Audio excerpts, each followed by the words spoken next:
Vibe blowing at the J, got the loud jumping at the bay. Everything I'm on slack. Everything I do is got the Benz jumping at the bay. Vibe blowing at my J, got the loud jumping at the bay. Everything I'm on slack.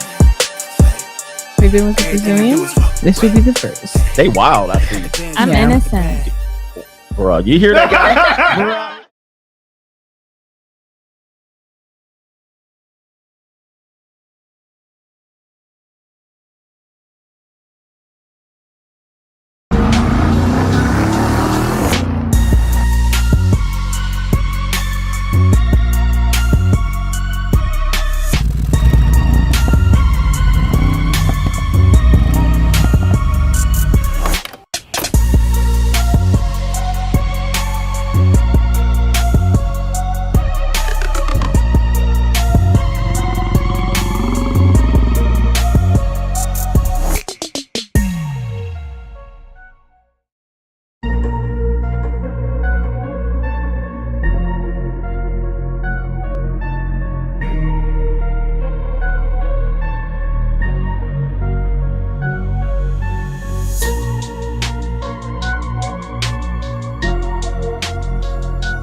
Boss up, nigga. What's going on, everybody? It is Coach Greg Adams back in here with another YouTube live stream. Shout out to the Coach Gang. And that's you. For being in here, being involved, and being active on this YouTube channel. And welcome back to the internationally known The Wake Up Show. Part of the Free Agent Lifestyle podcast here on the Free Agent Lifestyle channel. You in here with the Bruce Wayne. It is Ish, the King of Kings, the King of Content, and the Speaker of Truth. Yours truly, the Notorious one, a.k.a. Mr. Coachellini, better known as the Prognosticator, Coach Stradamus. And you're in the Desert Storm bunker with none other than EWF. That is every woman's fantasy in the whole fucking show. I'm the CEO, Niggero, of Fixes Binds LLC, the unbinder, the undebatable, the undisputed best entertainment here on YouTube. You can call me Senor Gregorio Graybeard. The ladies love to call me Mr. Third. Your third leg was just Greg. phenomenal. Also the man with one trabajo. That is the Mitch Slapper. You can call me the Anointed One. Acknowledge me. The founding father of the After Pill, the junior college sociologist, the Morpheus of the mating matrix, the chocolate Confucius, the Black Moses, the deliverer, also known as the man that walks in the spirit of Elijah. I'm the man with more nicknames than anyone in the game, but in case you forget those names, just call me CGA. That is the benevolent monarch, see God Allah, and I be the 14-time demonetized champion of YouTube. Fantastic update. We got brothers catching more cases out here with snow bunnies and JUCOs, if you will. Antonio Brown, formerly of the NFL, the Pittsburgh Steelers, the Las Vegas Oakland Raiders, they actually was the Oakland Raiders, and the Tampa Bay Buccaneers has seemed to have gotten in some sort of trouble over in Dubai. All right, Dubai. New world order. All right, we got the Dubai coming up in here. Apparently, the former NFLer has been accused of sex trafficking by 2 escorts who he got the cootie cat from, but he did not pay them any money. I got money. All right, he did not pay them any money. Apparently, this is going to be a case that's going to be some interesting angles here. And IAB took some interesting angles. Apparently, the young women revealed who they are online. So we're going to take a look at these wonderful ladies of the night. These wonderful premium babes. I got money. These wonderful women of the JUCO. And these wonderful women of the monetized dating system taking a seemingly an L here. Inadvertently giving AB some free punani. I got money. Wowzers. But is AB going to be able to skate free from these accusations, or is he going to be eternally kicked out of Dubai? We're going to figure that out and unpack that show, or part of the episode. That will be the main event. We also have a segment called Is Gen Z Down Bad? 80%, according to Forbes magazine. You know it's Forbes magazine, y'all. New world order. All right. Forbes magazine says 80% of Gen Zers would marry this. And this is something that I predicted, but this is something that people might not be seeing coming. Pause. Is Gen Z cooked? Do we need to send Putin in for Generation Z? Gen Z, if you're in the house early this morning, do me a favor, man. Hit the 1 if you're a Gen Z, just to let us know that you in the house. We're going to have a fabulous update on Gen Z being cooketh. We have a fabulous Karen on Crime and Law CGA. We have Straggle and Sniggle Theater. And yes, we have Doom and Gloom CGA with the notorious Bill Gates having an update on what's going on for your life in the next 30 years. What a show. But to contribute to today's show, $, the notorious CGA on the Cash App. It's Venmo, Coach Greg Adams TV. It's PayPal. It's paypal.me/Coach Greg Adams. And that is near the top of the description box on the Free Agent Lifestyle channel. And you can super chat by clicking the link on the top of the live chat. What's up, nigga? What's up for the weekend, on the Free Agent Lifestyle channel. I'm already ready for the weekend. What's up, nigga? What's up for the weekend, nigga? We're ready for the weekend. And Friday, it is Snow Buddy. You know, Friday is Snow Buddy. Where the white women at? But you know what day it also is? This entire weekend is Cinco de Mayo. It is gorditas galore. Ladies and gentlemen, we can have gorditas every day this weekend. Gorditas on Friday. Gorditas on Saturday. Gorditas on Sunday. Gorditas on Monday. It is Cinco de Mayo weekend on the West Coast. Gorditas. Man, we got some Gordita Supremes on deck. We gonna be having a party, having a fiesta, mommy. All right, it is gorditas all weekend. Well, not for me. It's still white women this weekend. But where the white women at? It's still white women. But hey, you're gonna be able to get into your festiva mood here. Go have a festival. Go have a carnival. All right, go have some fun this weekend. We're celebrating Gordita weekend. All right, you got Tejas having gorditas, El Paso, San Antonio, all the way over in Dallas and Brownsville, Texas, and everywhere in between. Houston gorditas. All right, all weekend long. We got them all over New Mexico, Albuquerque, Las Cruces gorditas. All right, all the way over there in Arizona. We got Yuma, we got Phoenix, Scottsdale, and Tucson gorditas.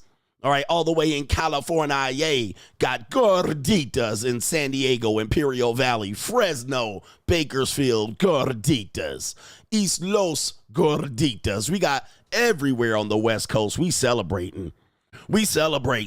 All right, you in Dallas, gorditas. All right, gorditas for everybody, even in Southern Colorado, Pueblo, Alamosa gorditas all weekend long, man. We got gorditas.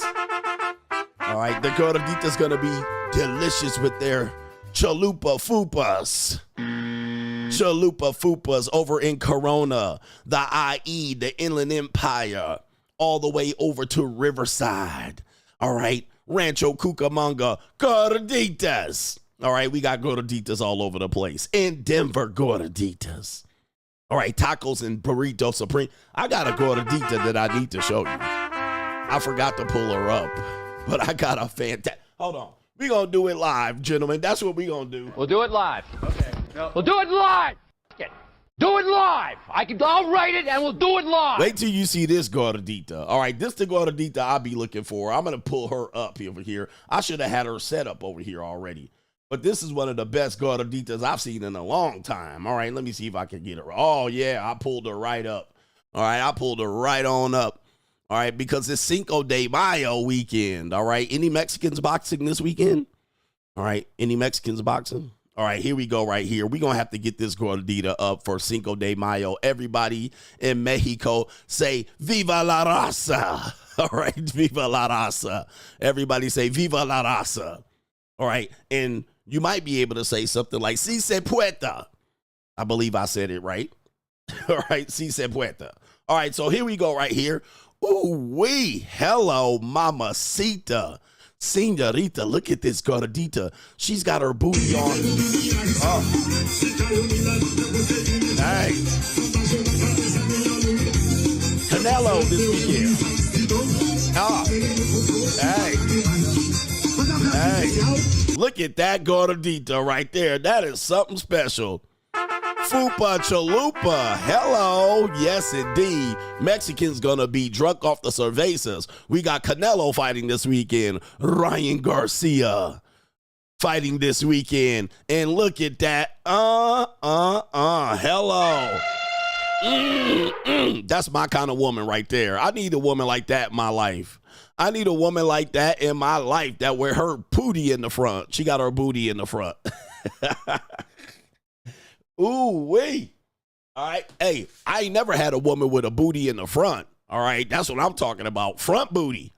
Hello. That's a woman I need in my life. Where do I need to go to find that? All right. Come on, man. Hey, my fetish mind is going crazy.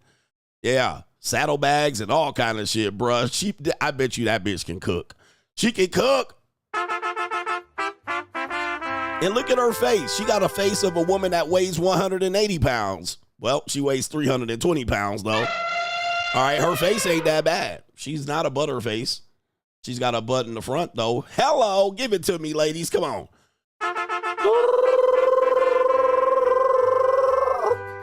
Cinco de Mayo gorditas. Hey, ladies, if you look like this, let me know. Hit me up in the DMs. Hit me up in the DMs. I got to see it. I got to see it. All right. Yeah, that brother's starving. Yes, sir. All right. Oh, my goodness. That is the Queen Gordita. But it is the weekend. It's Friday. Where the white women at? Yeah, let's get back to some white women here. All right. Hey, how'd y'all like that? All right. That was the shit right there. All right. Let me see here. But let's get to some white women. All right. Hold on for a second. Let's put some white women on your screen because it is Friday. Let's see here.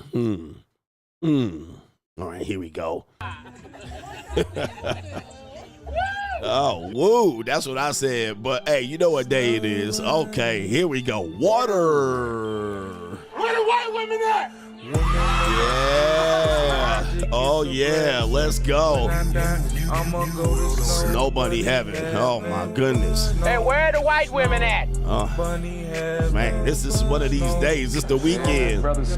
We starving out here. Oh my goodness. Oh my goodness. Hey, where are the white women at? All right. Y'all scared of white women still since Shannon Sharp? Niggas still scared of white women. Hey, where are the white women at? Yeah, I see them right there. Okay, here we go right here. Oh, there they are right there. Oh, damn. I've arrived in heaven. Or is it hell? What's going on? Where the white women at? Yeah. Oh, shit. Oh, my goodness. Hey, where are the white women at? That ain't at right there. Extra basic with the face. Oh, my goodness. Oh, my goodness. It's crazy out here. Yes, indeed. Yes, yes, it's magic. It's a blessing. Top heavy chick. I'ma go to Snow Bunny Heaven. Yeah, that's brother starving. Oh, my. All right, she 19. She definitely 19 years old. Niggas like, I would never sleep with a 19-year-old. And then he shows up right here. I know. Yeah. Hey, where are the white women at? He said extra mayo. Where the white women at? All right. All right. Let's stay focused, man. Yo. Lord have mercy. Already. We must stay focused, brothers. We must stay focused. All right. Dudes be like, I'll never mess with a 19-year-old white woman. And then she shows up in your room and you're like, I heard Mayo talking that bullshit. You know Mayo. I'll never be with a 19-year-old. This ninja is a notorious freak. He's a notorious freak. And well, I got limits. Oh, man, these brothers out here, these people are disappointing. Yeah, that brother's starving. Hey, any men left from last night? All right, I sprayed a lot of guys down. Pause. It was, all right. Pop, pop, cut, cut, cut. Skitty, keep, pop, pop. And a pop, pop, boom. All right, a lot of dudes didn't make it, man. I'm pretty sure I lost some subscribers last night. All right, but then they came back. All right, then they came back. They're like, well, ain't nothing else on. Anton Daniels is on, but still nothing else on. All right, anyway, we got a great show. Let me get to the earlier contributors to today's show. It is Friday. I feel way more relaxed. You know, we got mega streams out. We Twitch streamed this week.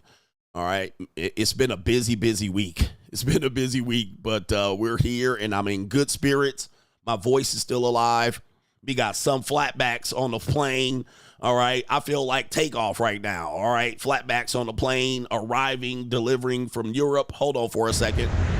We got special delivery from Europe.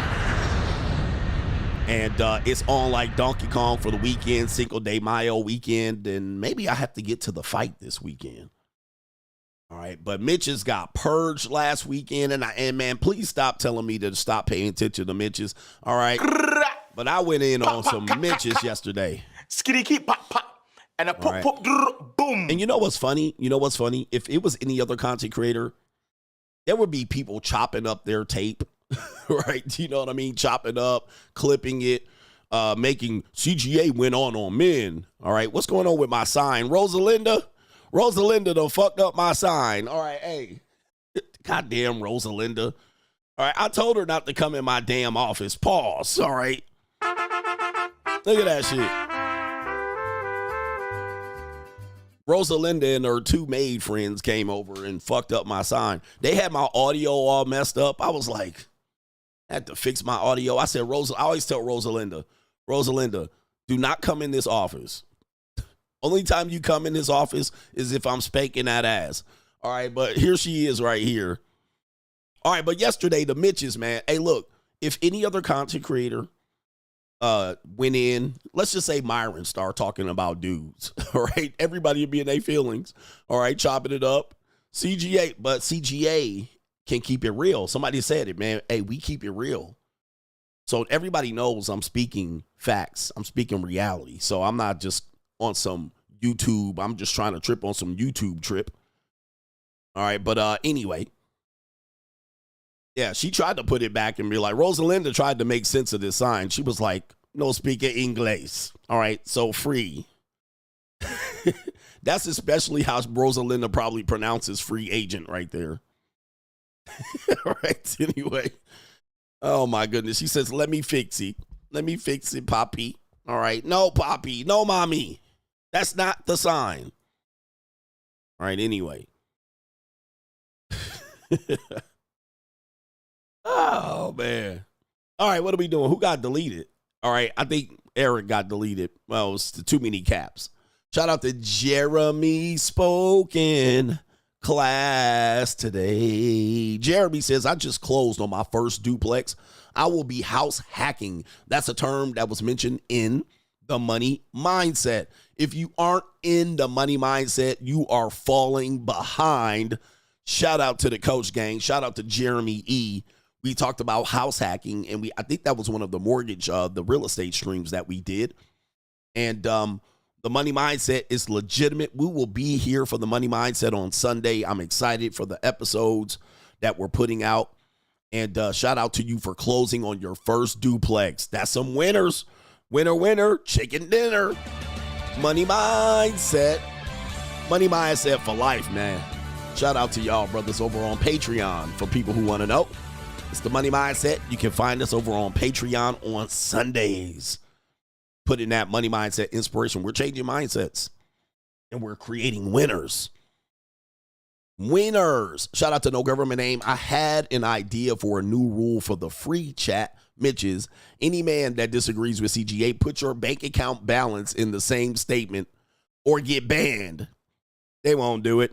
He says big bank, take little bank, money talks, bullshit walks. These are all phrases that maybe you heard before. I heard it growing up.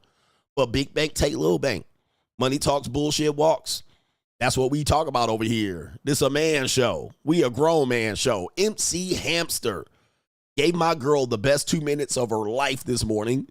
Had to take that post-sex nap. Yes, I have a case of sleep clapnea. Sleep clapnea. MC Hamster always has the interesting terminology. You almost always got to get that little nap in afterwards. You know what I mean? Or your day's going to be long.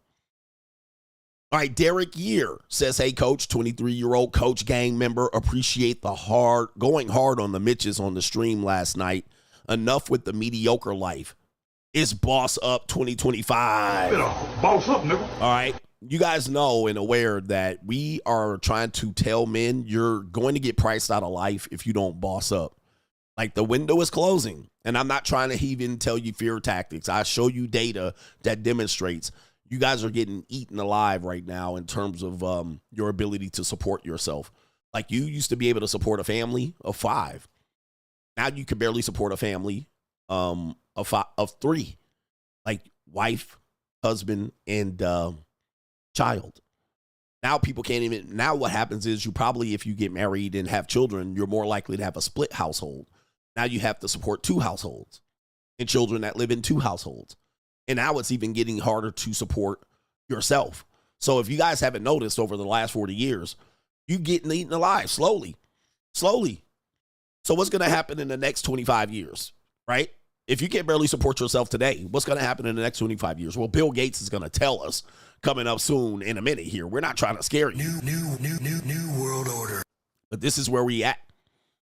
Shout out to our brother No Government Name. PUA's Mouthpiece Game Guys, a.k.a. Predators, are down so bad that one moved to Japan and complain how they can't get free punani from Linglings. Meanwhile, getting a BBL selling fake coaches, he got a BBL selling frame and AKA snake oil. What part of masculinity is that, CGA? Bottom G Tate probably approves of it. They probably roll in the same circle. New world order. Somebody's got to see me that clip of him saying that the women are monetized in Japan. Right? As if I didn't tell you that. They're monetized worldwide, guys. All right, they're not giving us free poonie no more to Ron McAdams, but Coach AB didn't have to pay. These Mitches gonna learn. Is he not gonna pay? Happy Friday, Coach Gang, and I'm thankful the Lord has blessed me to play in some snow. Yeah. I'm so happy and grateful that the Lord has blessed me to play in some snow. Yes, indeed. The Lord is always grateful for us to play in some snow, my G's, all right? Even Shannon Sharp. I'm so happy and grateful that the Lord has blessed me to play in some snow. Don't be afraid of the snow. They got y'all ninjas like it's 1835. Over them white women. They got y'all out here scaring y'all black the mammies. Y'all fall for the okie doke. Black men fall for the okie doke all the time. Nigga, just get your mind right. JC, Coach, can you please stop giving attention to these wet ass, dry wallet having ass Mitches? Protect your meat. All All right, yeah, we got 2 more, Coach. I'm not arguing against the JUCO, but my thing is that there is always at least one guy or maybe a few who are smashing the same JUCO without having to pay monetary cash. So is that not also a win since they are getting what they want? Well, here's where you might resolve for that. I know a lot of guys think this type of thing here. Here's how you might resolve for that. Some people might see that as problematic because the woman is seeing you and they are going, okay, the price for you is this, the price for you is that. And in a common sense world, you think that if you're going to go somewhere, let's say you go to Louis Vuitton and you walk in there and they say, well, the price for you is this, the price for you is that. All right. And that would not be good business because you're like, why is the price different for me when I'm going to get the same bag? They got the same bag for that price. Why did I get a different price? For me, not for you, I don't worry about what she does with other guys. For instance, a woman could be married, but then she could give it away for free. Now, for the married guy, he's getting a raw deal because he's making a commitment to her. He's supporting her. He's protecting. He's providing. He has actuary duties that he will perform, and then she's giving that away over for him. Or for me, the woman does nothing, right? So she comes, gets the service, she goes back home, or she goes back to Pookie, who you're saying is getting it for free. My question is Pookie doing the same thing as me, though? Is Pookie doing the same thing as I am? What you will find is that's not true. Pookie has to babysit her. Pookie has to argue with her. The woman is going to find a way to resolve for that free payment. That's where we understand. So I never have to argue with her. I never have to spend the night with her. I never have to babysit her. I never have to share top ramen with her. I never have to do these things that Pookie does. If you say Pookie, the guys that are doing it for free, they have to do those things. Okay, they crash out. They have to borrow her car. There's a whole bunch of, just like the husband has to do, Pookie has to do that too. Now, if you have to do that too and pay, I would then say, well, yeah. All right, you're getting a raw deal. You're doing way too much. You're doing way too much. But again, not a lot of people look at it like this. Like there's still guys that are saying that paying for dinner and paying for services from a woman is 2 different things. They're going to listen, and I'm not here to change their mind. That's what they believe. They believe that, hey, I'd rather pay for the possibility of sex as opposed to pay for the guarantee of sex. Like, for some reason, they can't cross that line. They're like, hey, I can't cross that line. I'd rather pay $200 for dinner and get no pussy, or possibly some, as opposed to $250, $300, $400 to guarantee me some. Some people can't do it, and I'm not here to argue them to do it. They want to see them completely as 2 different acts. That's what they want to see. I want to see these as 2 separate things. And like for them, they'll argue till the cows come home. Hey, listen, I'm doing something honorable. I'm looking to meet the woman. I'm looking to, now my question is this. My question is this. If you took the person out to dinner and got no sex and then took her out again and got no sex and took her out again and got no sex, do you see them as separate now? Or is it fine? Are you fine with going 250, 250, 250 and getting no intimacy? That's where I will say, this is where I would say, guys, then you're going to see it as the same. Then you're going to see it as the same. You're going to change your opinion. Now, onesie, twosies, okay. But if you took a woman out 3 times and got no sex, what are you possibly going to think? Right? Unless you were looking to marry her, unless you're looking to long pimp and marry her. You took a woman out 3 times, $200 a date. She gave you no booty cheeks. You know what I'm going to hear? You know what I'm going to hear? You're going to say, I wasted money 3 times without getting any sex. And I'm going to say, now, let me ask you again. Are they 2 separate things? Or are they similar? You're going to feel like you wasted $600 to $750. You got friend zoned. You're going to be upset. You're going to be mad. You're going to think she owed you some pussy because you took her out on 3 dates. Now, are they the same or different?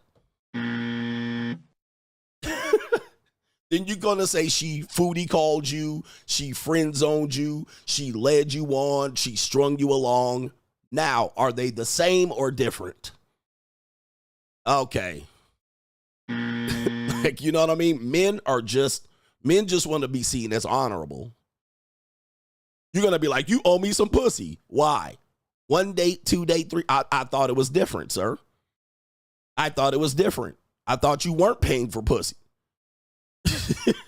I thought you were doing 2 separate things, nigga. I thought you were Mr. Gentleman. I thought you were a man of sensitivity, nigga.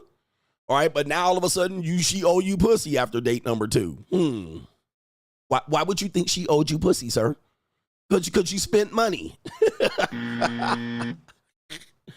Like, come on, bruh. These dudes are ridiculous. The only way it could be 2 separate things is if you don't care if you get anything from the woman after 2-3 dates. That would be different. All right, anyway. What a great show already. We are on fire. Doom and Gloom. Doom and Gloom CGA.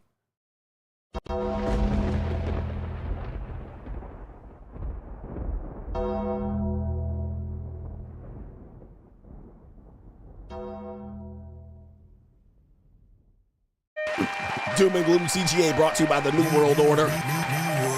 All right, here we go right here. We got Bill Gates out here saying the quiet part out loud. We're going to play this, but it's becoming back trending news. We're going to play this again. The normies are going to get replaced in the next 20 to 25 years or maybe sooner, and the powers that be.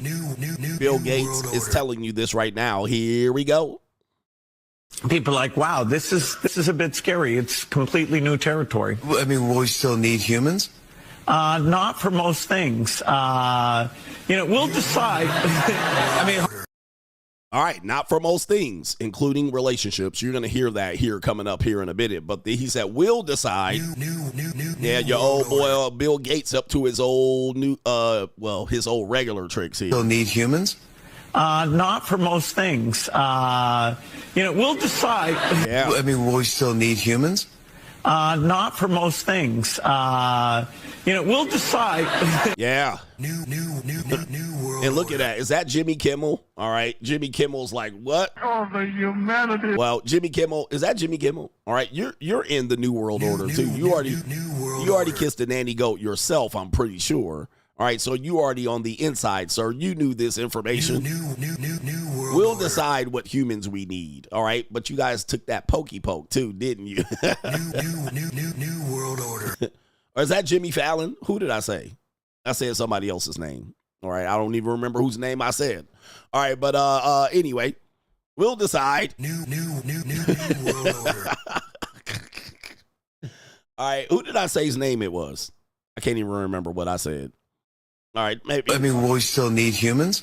Not for most things. We'll decide. I mean, I said Jimmy Kimmel. All right, so his name is Jimmy Fallon. Jimmy Kimmel?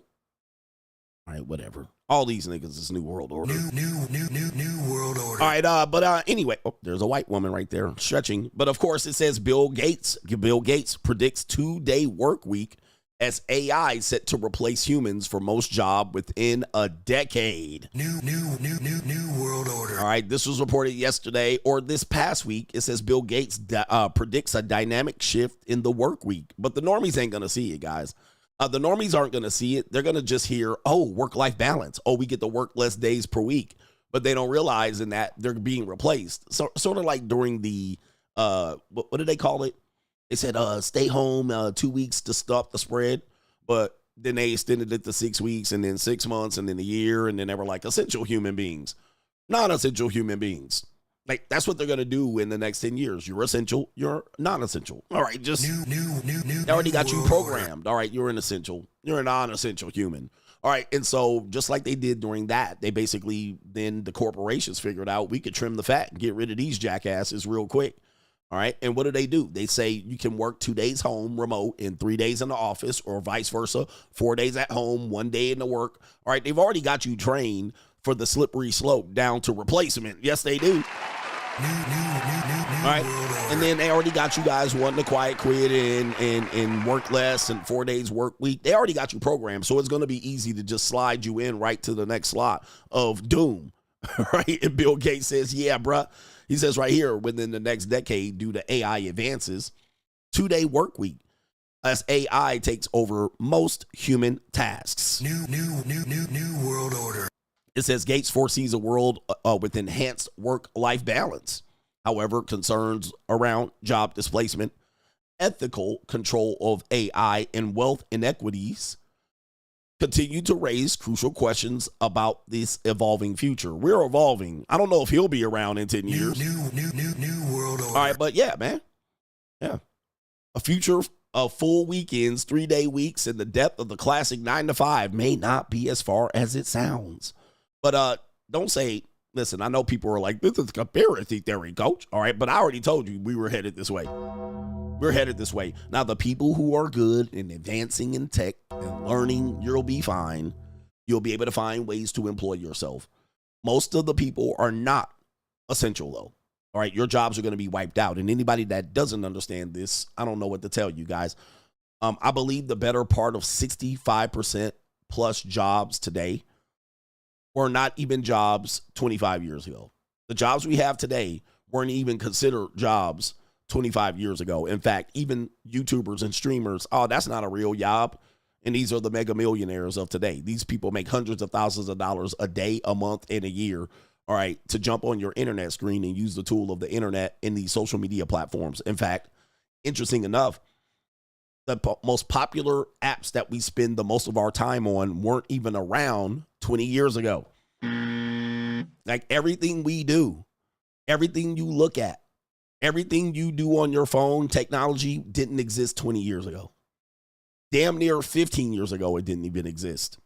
So the people do have a problem stretching their imagination so that they can't see that the next decade could advance significantly. But the last 2 decades have advanced significantly, right? Instagram wasn't a thing 20 years ago. Neither was TikTok. Neither was barely Facebook. Certainly YouTube was barely around. It was just creeping into our world. Uber.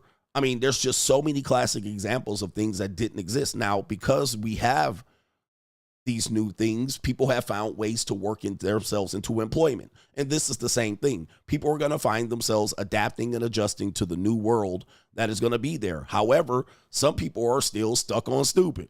All right. Some people still haven't adapted from that, doing jobs and getting career degrees in things that are not going to be around. So it's just a reality. People will adapt. Most people won't. Most people won't. You're going to get fucking left behind and cooked. All right. Especially, well, I won't say it this early. I won't say it this early. All right. What do we got? Doom and Gloom CGA. I guess if you work in a grocery storage, you might not be employed for very long. We know this. They have walk-in, walk-out stores in the airport for Amazon. And now they have grocery carts here. Grocery carts here. I don't know where this is. It looks like they're saying some words in Chinese or something like that. But yeah, apparently they have a shopping cart. Anybody have this in their neighborhood? People said they already have this. I haven't seen this at all. But apparently they have the ability to add up and measure your food. All right. And and set up your checkout. You don't have to put the shit back on a conveyor belt. So goes the Nancy's job. Nancy, your job is gone here in about 3 or 4 years. Nancy, when they roll out these fucking shopping carts and you can check out right there. Boy, wait till Target gets this one right here. Yeah, Japan's way advanced. Japan and South Korea already have these things. They tend to be way advanced on things like this. But the United States is slow to pick up because if they had these things, you simply would have job market displacement at a massive level. And everybody knows these technology companies are ready to unleash these type of things onto us. But one of their main concerns are there would be massive unemployment if you push this out. Now, we don't see this here in the United States. We see these things over those areas here. But in the United States, there's probably few and far between of these. But you do have walk in, walk out. New world order. Anybody ever tried these walk in, walk out stores? When you walk in, they mostly have them at the airport. I've seen them at the airport, and I have seen them in places like London. They had one in France and in New York. All right, New York has them as well.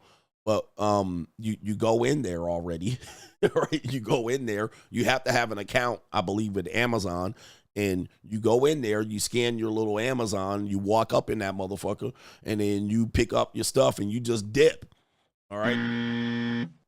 You know, you just dip. You don't have to check out. Boop, boop. You don't have to put your little debit card in and press it on the thing. No tap to pay. All right. It is crazy, man. Look, hey, it's like that. If you ever tried those, yeah. Oh, sports stadiums have them. Yeah, they have them at Allegiant Stadium. Some baseball stadiums do have them. Yeah, man, that shit is weird to me. I'm like, how you know what I picked up? And what if y'all lie after the fact? And you picked out 3 sodas. All right, how do you know? It's the honor system. All right, that's Doom and Gloom CGA.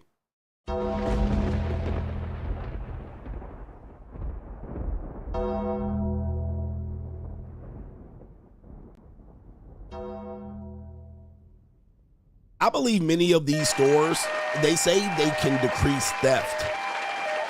They can decrease theft, and they can lock your ass in that store, man. It's some funny times ahead. Technology is something else, man. And yeah, they'll increase the price on you. I don't know, man. I don't trust these people. New world anyway, order. shout out to Warren. He says, how are you doing, coach? I'm doing fine. He says, I'm ready to boss up in 2025. I'm going to be joining the Money Mindset today. Keep inspiring us. It is with the Boss Up 2025. Boss up, nigga. Shout out to you. Thank you for joining us over on. All right. Here we go right here. Where we at here? Thank you for joining us in the Money Mindset. There's the link. Warren, man. Join us over there and enjoy some of the other streams that we had up there. And one of these days, once things slow down, maybe when it's summer here, because our summer is like everybody's winter. In the summer, I'll dice up and start making some highlights of the Money Mindset to make some of them more digestible, because there's over 100 streams on the Money Mindset, and it's cheap money. All right. It is cheap money. Shout out to our brother. It is Nathaniel. Mr. Nathaniel R is in the building. He says, Coach, gang support. I appreciate you, Nathaniel. Shout out to our brother here, Derek O. He says they didn't show up last night. $500 divided by 17 seconds is precisely why most of these dudes are stuck in the mud. Ring the bell. All right, shout out to you. 500 divided by 17 seconds. Yes, indeed. Okay. It is a bad proposition. That's why most dudes look at it like, well, I ain't paying for that. I ain't paying to bust a nut in 17 seconds. All right, at all. All right, shout out to our brother. It is D Mac showing up at the end of the last night's stream. It is Fred Mosby is in the building with grand support. Shout out to you showing up this morning. Shout out to our brother. It is Maurice Williams is in the building. Shout out to Maurice, one of my buddies from high school's named Maurice. Shout out to the Empire Podcast. Thank you, Coach. Congratulations on the Twitch pivot. All right. Yes, indeed. Some people's going to do Twitch stuff. I'm messing it up. Let me skip that. Shout out to Zach the God. He says, get comfortable being uncomfortable. That's the growth mindset. Get comfortable being uncomfortable. Yes, indeed. Being uncomfortable, like if you get too comfortable for a long time, it's danger. It's danger. I don't like to feel comfortable. I don't like to feel relaxed. I don't like to feel relaxed or comfortable. All right. I'm always like, all right, the other shoe's about to drop. I remember my ex-wife, I always told my mom, because I was like, man, she up to something. And she was like, why you think that? I was like, bitch, too quiet. Right? When my ex-wife got quiet, I was like, she up to something. Sneaky. And guess what? I'll be right. 2 weeks later, I'll get some appearance. I have to appear in court or something like that. And I'm like, I told you. You never get too comfortable around people. Never get too comfortable around the situation you're in, because things change so rapidly. My uncle used to say things can go from sugar to shit in seconds. sugar to shit. How many people did this? How many people know this? This is an example. How many people you hustled, you grinded, and you finally got your money up. You finally got your money up, and you like, damn, I'm up $500 this weekend. I scrimped and scraped. I saved. I did right. And you like, now I can finally relax. You go in your car, you start that bitch up, and the check engine light comes on. How many times has that happened to you? You like, damn, I'm finally up. I got an extra $800 in my bank account. I'm gravy, rent paid, bills paid, and you lay back like, yeah, fuck. You drive around, you like, it's so good. It's so good. Life is so good. You turn the corner, your tire, kaboom, blow up. Rim over there, nuts and bolts. You like, shit. You was feeling good. You was like, man, I'm going to just go ahead. Maybe next week, I'm going to get my check, stack that 800 on top. Then I put 400 on top of 8, 800 on top of 12. You already count ahead. You like, shit, in 3 months, I'm going to have an extra $5,000. That's what happens when you get too comfortable. Always stay on point. Stay ready so you ain't got to get ready. Yep, brakes go out. Something about the oil leak. You like, God damn. The service thing flash up on your car. You behind 200 days on your service. Oh, shit. So that's why I always say you should always be hustling. Always be grinding. Never stop. Never relax on this bitch, because soon as you do, some bullshit. Okay, same thing as these girls. All right, you like girls dropping off pussy. I'm getting all this free pussy. Oh my God, man. I got my rotation. They show up on time. Guess what? You think you got your girls in order? What happens? One of them texts you, I think I'm late on my period.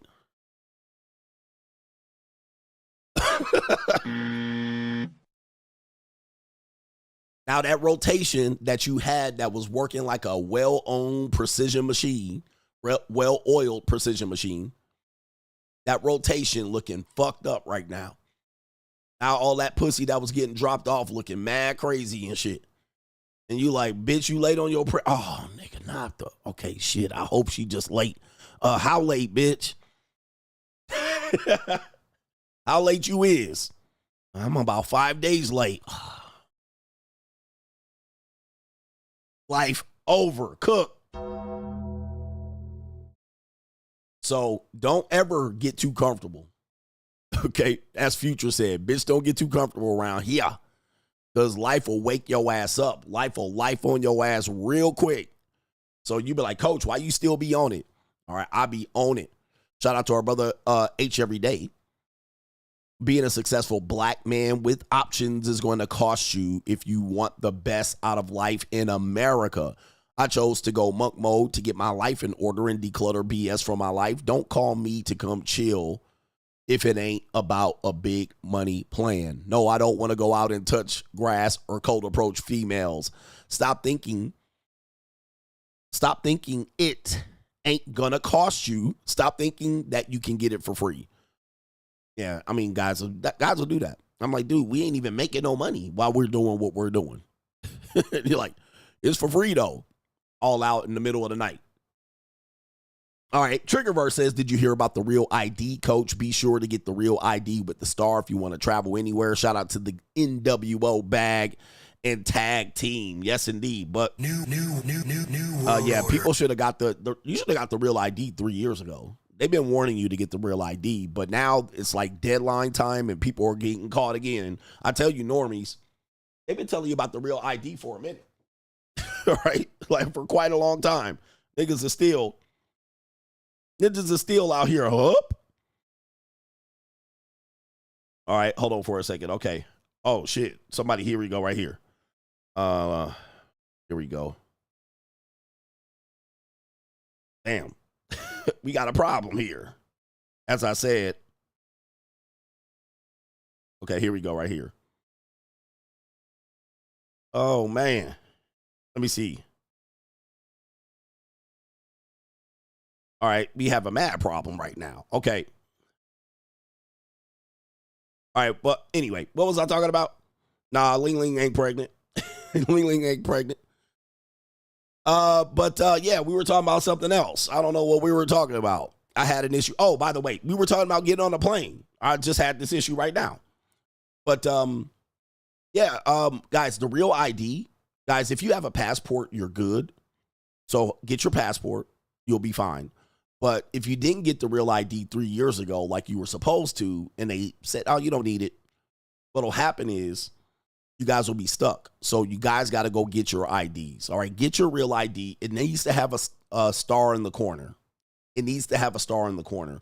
If you don't have that and a passport, you're not going to be able to fly. If you have not a real ID, but you have a passport, you'll be able to fly. Okay, you'll be able to fly. So get both of them. I have both of them, so I'm not worried about it. But if you don't have a passport and you don't have a real ID, you can't get on a domestic flight. You can't fly from Chicago to New York. So you're screwed. And there's a deadline. I don't know when the deadline is. But go get it checked out right now. I think the deadline's coming up.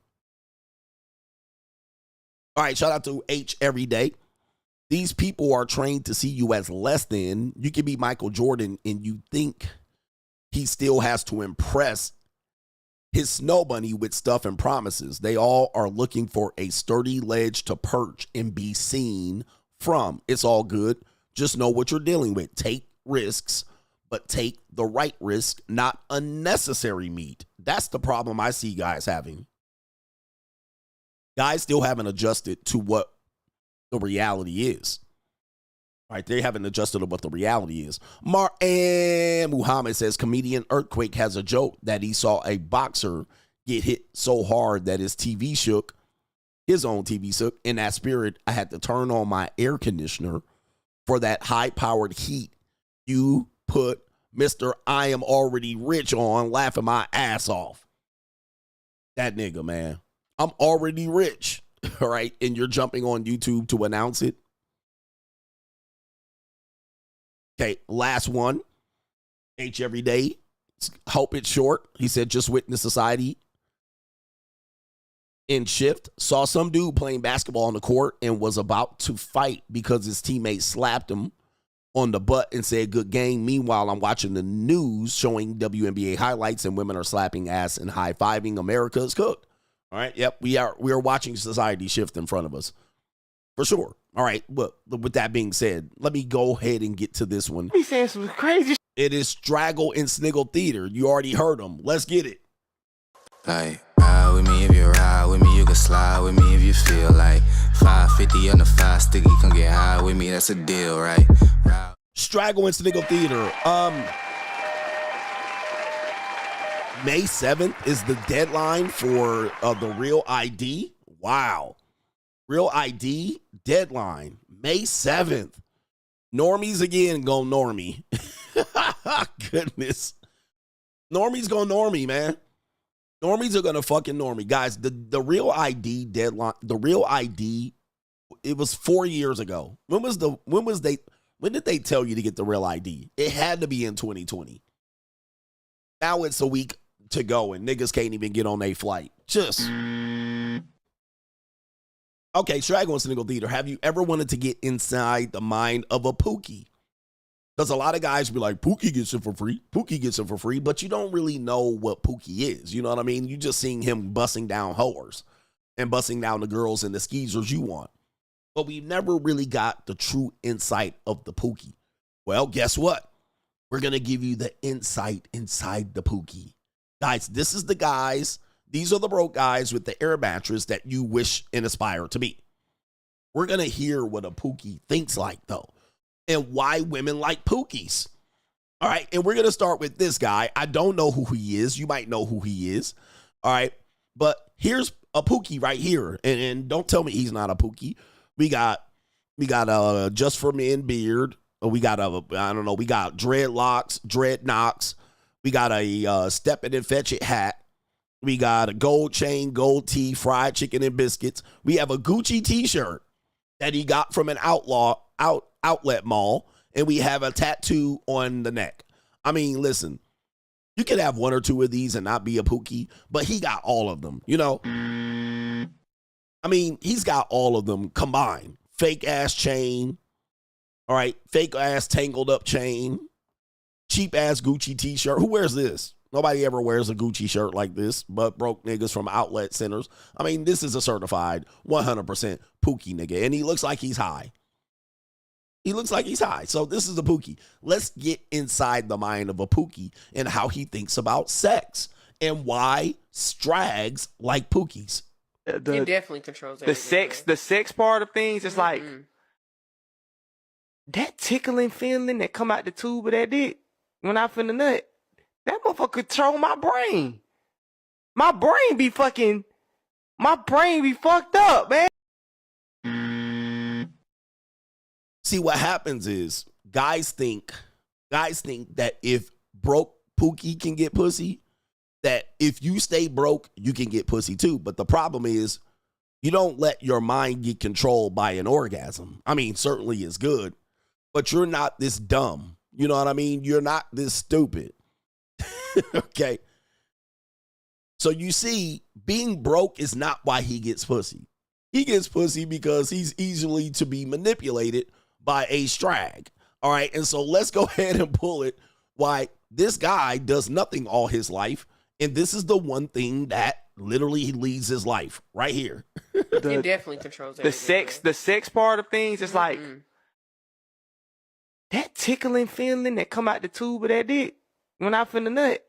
That motherfucker control my brain. My brain be fucked up, man. Like I ain't gonna lie, like, you know, we these are friends on this camera, you know what I'm saying? This the people, but when I be nutting, I be saying some crazy shit. You want me to tell him what you be saying? You can saying some shit where I be like, did I really? You be like, oh, I would never.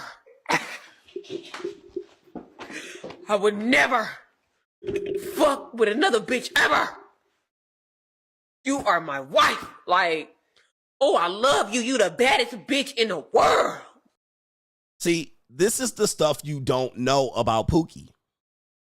This is why girls give Pookie free sex on an air mattress. Because they're lunatics. They're controlled by orgasm. That's the only thing they know. This is the only, their life is altered by this, and they say crazy shit to the woman that makes this woman go, damn, I got the best pussy ever. Because me, I'm not going to tell her that when I nut. I'm just going to be like, nut. Oh, I'll be like, okay, great. Thank you. Here's your money. Bye. But why Pookie gets the free sex is because he caters to the ego of the strag. The strag, you know, he chokes the bitch as he's nutting and she almost dies and he's nutting going, you're the best pussy ever. I'll never leave this pussy. It's not that he's broke. So when dudes Pookie max, a woman can see fake Pookies all day long. It's not just because he's broke. It's because he's hooked on the pussy. And that is his whole life now. He will kill for that woman. Will you kill for that woman? No, you won't. This man will kill, steal, rob for that woman for that nut. You, on the other hand, you're Pookie maxing. You're a fake Pookie. So when you're just a broke nigga. You're just a broke nigga. You're not Pookie. So then when you wonder why you then try to achieve broke nigga status to get strags, it don't work. But this guy's super duper easy. She knows what to do. She just drops her drawers anytime she wants to control and manipulate Pookie. And Pookie, that's his life. Vagina. All right, nothing else. Nothing else. He cries when he orgasms. He chokes her and cries. He screams mommy when he nuts.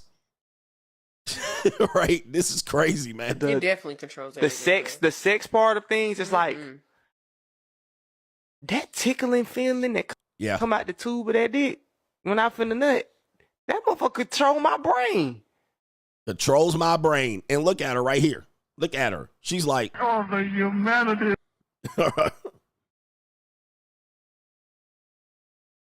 All right. All right. She's like, yeah, look at that. She's like that. But this turns her on though. See, this the part. And this is a strag, right? I mean, she's a decent looking woman, but you know, she's strag adjacent. But this caters to her ego. This is why they get it for free. It's not because they're broke. All right. It's because of this right here. Inside the mind of the Pookie. My brain be fucking. Look at her. My brain. Look at, you see her reaction? Be fucked up, man. His brain be fucked up. All right. And so he'll never leave her. That's why these niggas could be broke. He'll never leave her. It definitely controls everything. The sex part of things is like that tickling feeling that come out the tube of that dick. Yeah. When I finna nut, that motherfucker control my brain. Yep. My brain. Look at that. But somehow that turns her on. That keeps her coming back because guess what? She can't get that from you if you're just broke. She can't get that from you just because you have a twin mattress. Well, he has a twin mattress. Why am I not getting? But he'll never leave her. And most women find that security in that. Like even if he goes to jail, even if she goes to jail, he'll take care of her kids. He'll never leave. So that is why I think men make a mistake trying to emulate niggas like this, is because you don't even have the ability to get to this level. You just want to pump and dump her. You just want to pump and dump her, and it ain't going to work. She already knows that. So she needs a guy like this, okay, to be able to keep this guy for as long as you. Yep, and she controls him. She's not going to control you because she's broke, because you're broke. Brain be fucking. Look at that. Look at that. But guess what? Pussy leaking, though. She loves this. Yeah, because she's a low-level individual, too. But inside the mind of Stragnisha and Glocktavius.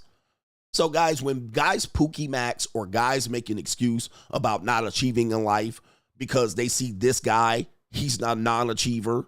He drives his grandmother's Cutlass Caprice, okay? Chevy Caprice. He goes nowhere in life. You're like, well, if he can do it, I can do it. That's Pookie Maxing. You're not going to be able to because you don't have a mind like that, right? That's the mind. She wants that. She wants that ability to control. That's why she gives him free sex. Free sex. All right, so here we go. We got the next one out here. We got some of you booty ass niggas, all right? You guys know you niggas, all right? Coach, man, she got that ass, though. And I said, you guys are somewhat sassy and suspect. And there it is. This is going to be another example. We got a guy on the gram. Take a look at that, all right? What y'all think? Nice curve. What do y'all think here? Not too bad, huh? All right, because y'all ass adjacent and you don't care about face. What do you think? All right, but we're going to find out right here. All right, there it is right there. And... Oh, the humanity. Hey, yo, chill, son. Hey, yo. That's what I've been telling y'all about. And at the same time... Gotcha, bitch. Told y'all. Told you guys. This shit gets y'all in trouble every time. She got ass, though. She got ass, though. Yep, and he's starving, ass ninja. Uh-huh. Yeah, that brother's starving. Yeah, man. Don't go to the wrong goddamn place. Y'all booty niggas, man. But the booty, though. The booty.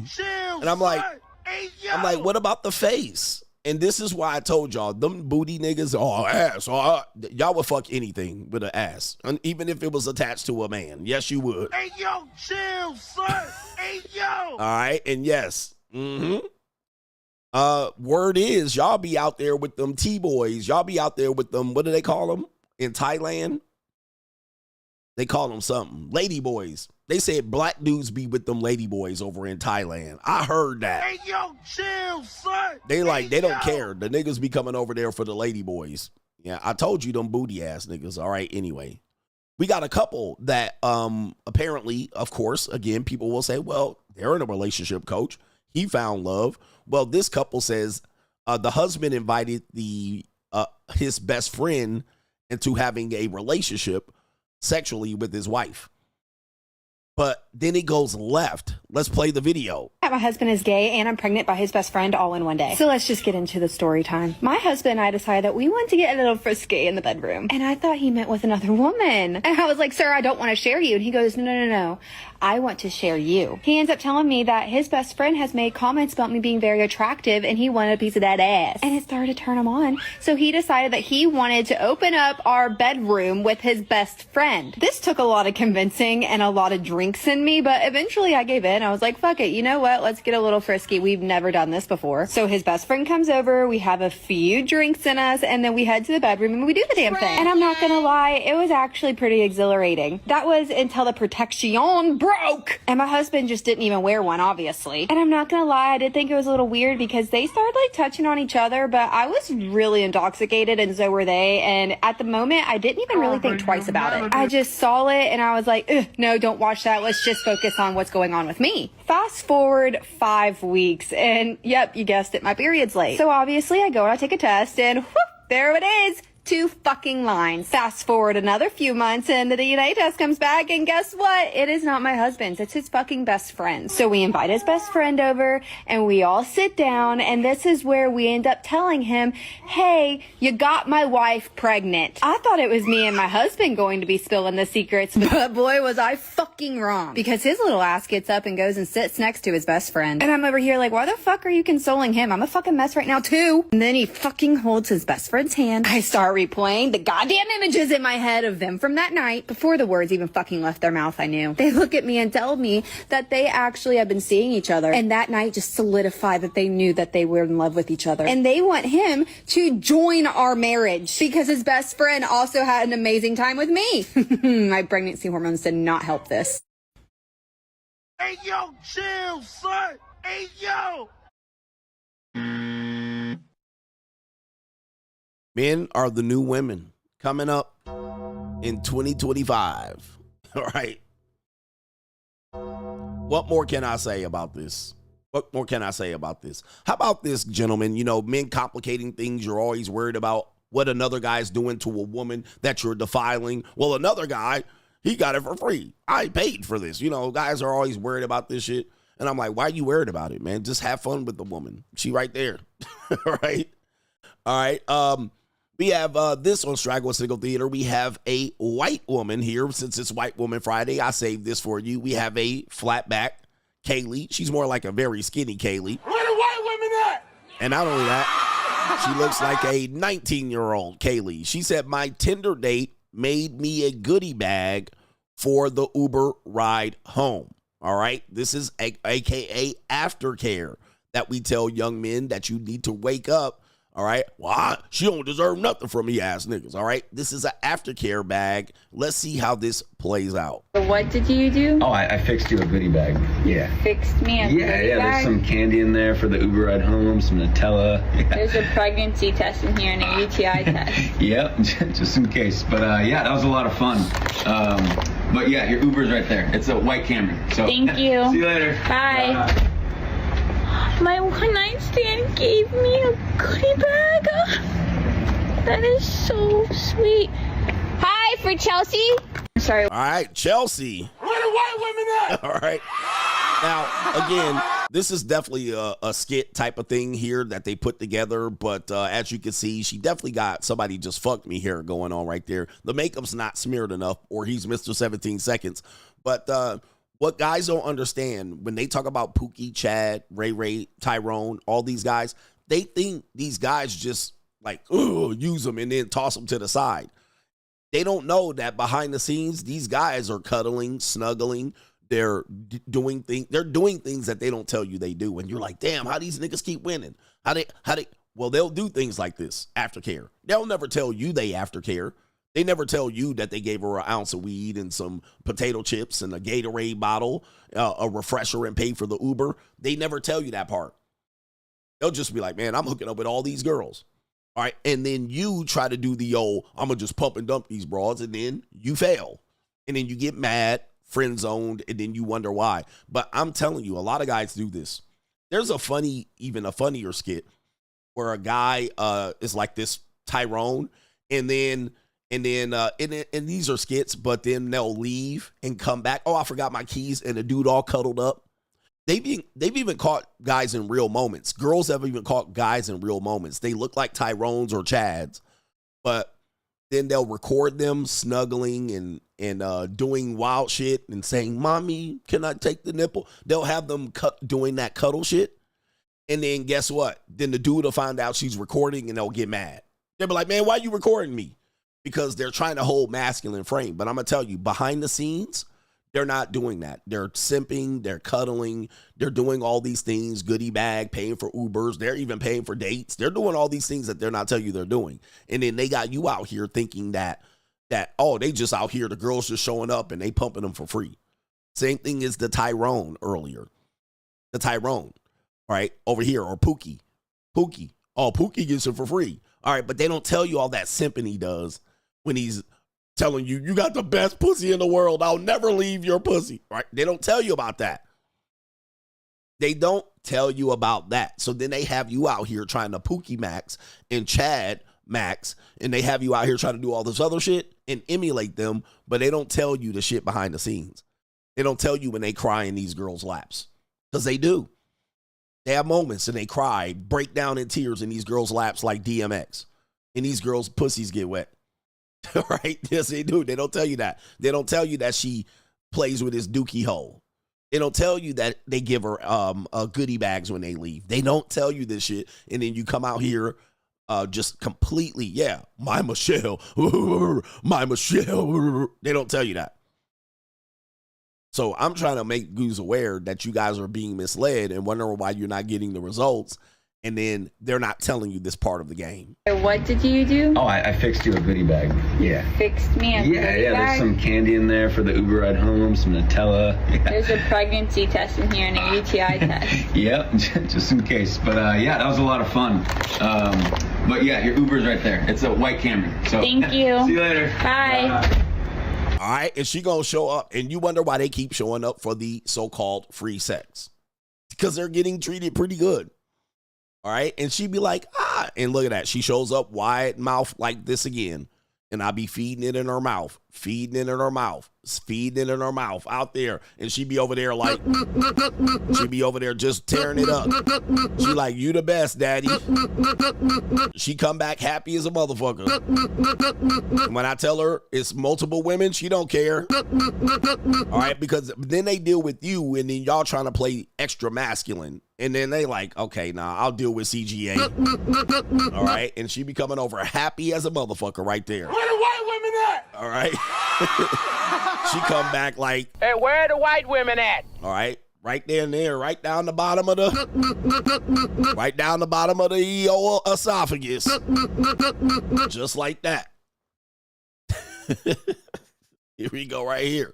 We got last one, Straggle and Sniggle Theater. Oh no, check out. We got another Pookie here, and there it is, the desirable truth. This ninja is, as the English people say, 2 sheets to the wind. I think he is drunk. I hope he does not get behind the wheel of a car. We have a drunk Pookie, and we have a gordita and a booger wolf. All right, all appearing in the same video.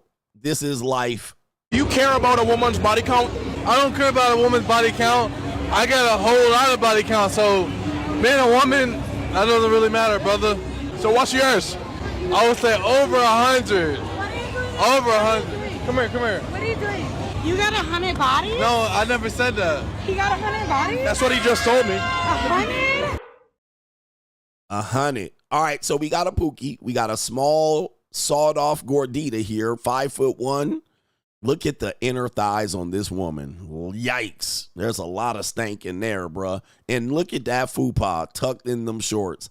Look at this build. All right, now she's saying he got 100 bodies. Now Pookie is shuffling. Pookie is shuffling. He said he got 100 bodies because he Pookie maxing. All right, and you see he a lame. Look at this nigga haircut, bruh. But anyway, now you got this one right here. Gordita Supreme. And she's acting, and she got big earrings, big hoop earrings, all right? And as you can see, the bigger the hoop, the bigger the hoe. Write that down in your notes. The bigger the hoop, the bigger the hoe. And now he doesn't have 100 bodies because now he's in front. Why he lying? Well, I'll tell you, why you lying, bruh? You're lying you're either lying that you have 100, but now when you get the girl in front of you, you see how fast they switch up. Oh, I ain't got 100. All for this girl. Just tell her you got 100, bruh. It'll be okay. I mean, look at her, bruh. Like this definitely STI coming your way. Okay, so anyway, look at his body. All right, so here we go. I never said that. Get your hand off of me. How many bodies you got? Oh, and look at this brother right here. Look at him. Look. Yeah, that brother. I'll play the whole video, but look at what I'm telling you guys. The same guys telling you that have 100 body count, and they get it for free. Look at him now. When just the sloppiest woman gets in front, now he think he got something. These guys be lying to you guys. Now he think he got something. Now she putting her ass all on his pelvis after acting like she was disgusted. But now look at his ass. He in the camera like, yeah, look at me. All right. Picture me balling. Look now. These niggas will hit anything. So you got 100 bodies, but look at what he's about to fill up on. All right. So let's continue. Let's continue, bruh. He gonna smash this, and that'll be 101. Okay? Right there. 101. And he will tell you he's smashing a lot of girls for free right here. Okay, so here we go. Let's continue. So, how many bodies you got? So you'd have fun with him? How many? Yeah, I would. How many bodies you got? Probably less than you. Look at this nigga. Look at him. Okay? Niggas always gotta show they teeth. And you're mad that you don't have 100 bodies. In order to get 100 bodies, you're going to have to bang bitches out like this, unless you are just that dude, which even those guys. So this will be one of his body counts that he said he got for free. And look at this ninja. All right, let's continue. All right, let's continue. This is crazy. How you know that? I'm a married woman. Where's your husband? At home with my kids. Why do you... Okay. At home with my kids. So he doesn't care about the fact that you have a girls' night? No, he doesn't care. And the fact that you were just up on another random man? I mean, he probably would not like that part. Okay, so it gets even worse. This woman's married. So let's even take it further, gentlemen. Let's take it further. Let's take it further. Now we have a married woman. It gets worse. This woman is married. Somebody married that. But you guys think you're going to marry some model or something. Now you got a horse geezer gordita, fat, chunky, slop-a-lop. All right, that's married with kids. And she's still out in these damn streets. In these streets? She's still out these streets grinding on another guy. All right, and you're out here talking about, I get it for free. I never married. I never pay. And both of these people, this is what I'm talking about. Like, goodness gracious, look at this woman. She should be at home making chalupas. All right. She should be at home making tamales. All right. But nope, she's out there grinding on niggas. I'm pretty sure her Mexican husband is not going to be happy about this. All right. So here we go. We got more. Okay. But he knows what he got, and he knows that I'm a badass bitch. He knows that you're... She said, I'm a badass bitch. See, bruh? In these streets. She says she's a badass bitch. Bruh. And niggas will be like, oh, I can't pay at all. But they'll do this all night long, outside, drinking, grinding on a gordita. All right, but it gets worse, guys. You're coming home to him. Do a 360. I don't know who these niggas are, but you fine as fuck. All right, so now we got a bull dagger. A bull dagger saying that this woman is fine as fuck. Nigga, we got to send it, bruh. Hey.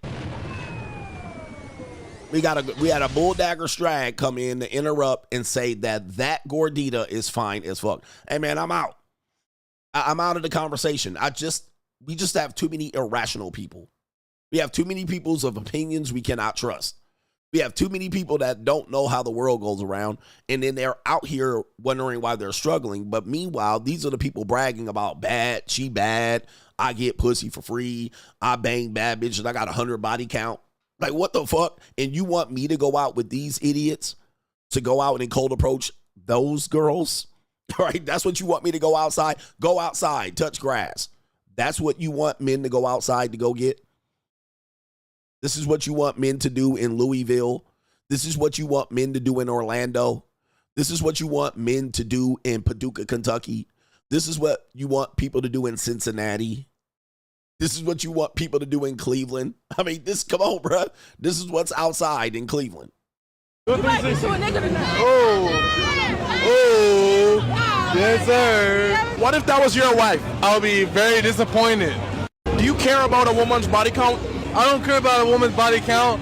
I got a whole lot of body count, so being a woman, that doesn't really matter, brother.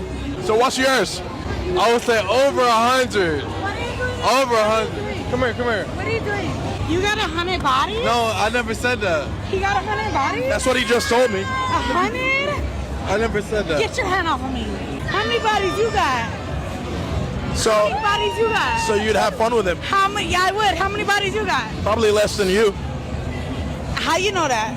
I'm a married woman. Where's your husband? At home with my kids. Why do you... Okay.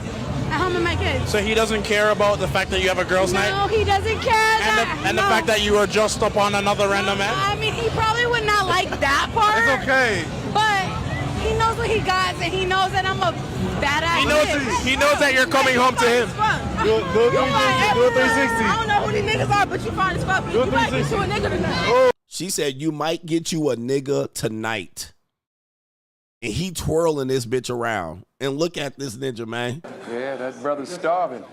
And look at this build, man. Like, y'all won't believe me, though. Y'all will not believe me. And y'all end up wanting to believe these dating coaches. And that's what these dating coaches pulling. They will not tell you. And they won't show you any receipts. Okay, that's Straggle and Sniggle Theater. Like, ride with me if you ride with me, you can slide with me if you feel like 550 on the 5 sticky, come get high with me, that's a deal, right? It's nights like that I say my rotation is good. I must be doing really good. Have you ever got that feeling where you thought you were doing bad and then you seen the niggas bragging that they're getting bad bitches and then you see what they pull and you're like, oh, I guess I wasn't doing as bad as I thought. All right. That's so LA. In LA, when you lived in Southern California, you know, you could get women in Southern California, but it's hard to get the hotties. It's hard to get the top notch in Southern California. You got to have a bag. All right. But what'll happen is you're getting decent women. And then dudes will be like, man, I be out here getting the baddest bitches. And then you be like, damn, I'm doing something wrong. I'm getting regular girls. Right? I'm getting regular girls, teachers and nurses. And then you go out with those guys. And then you see what they pull. And you're like, wait, are these the bad bitches you said you was getting? These were the bad bitches you were saying. Y'all had me feeling bad with low self-esteem.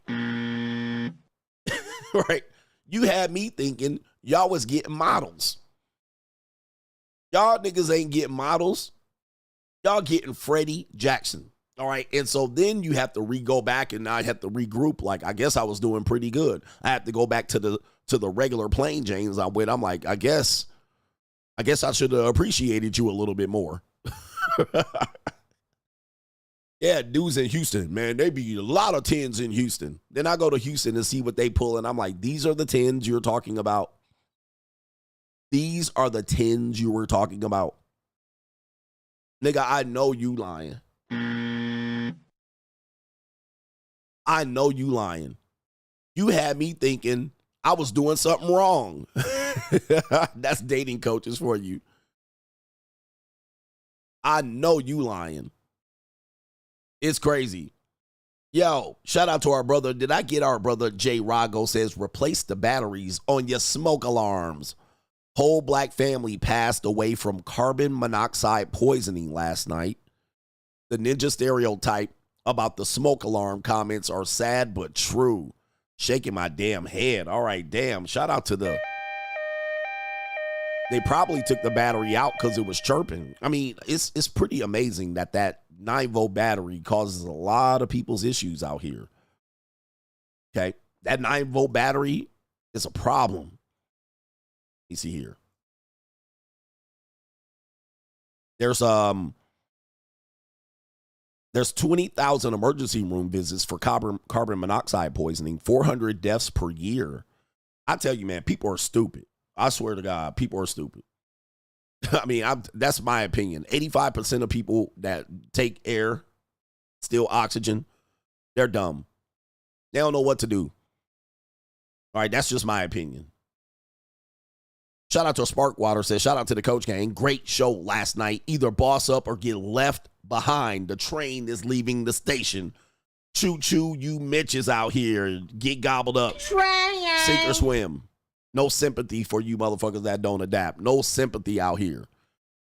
Choo-choo. Luciano says, it's funny you mentioned dates, Coach. I had a JUCO scheduled to be with me this weekend before she goes out on a dinner date. Facts.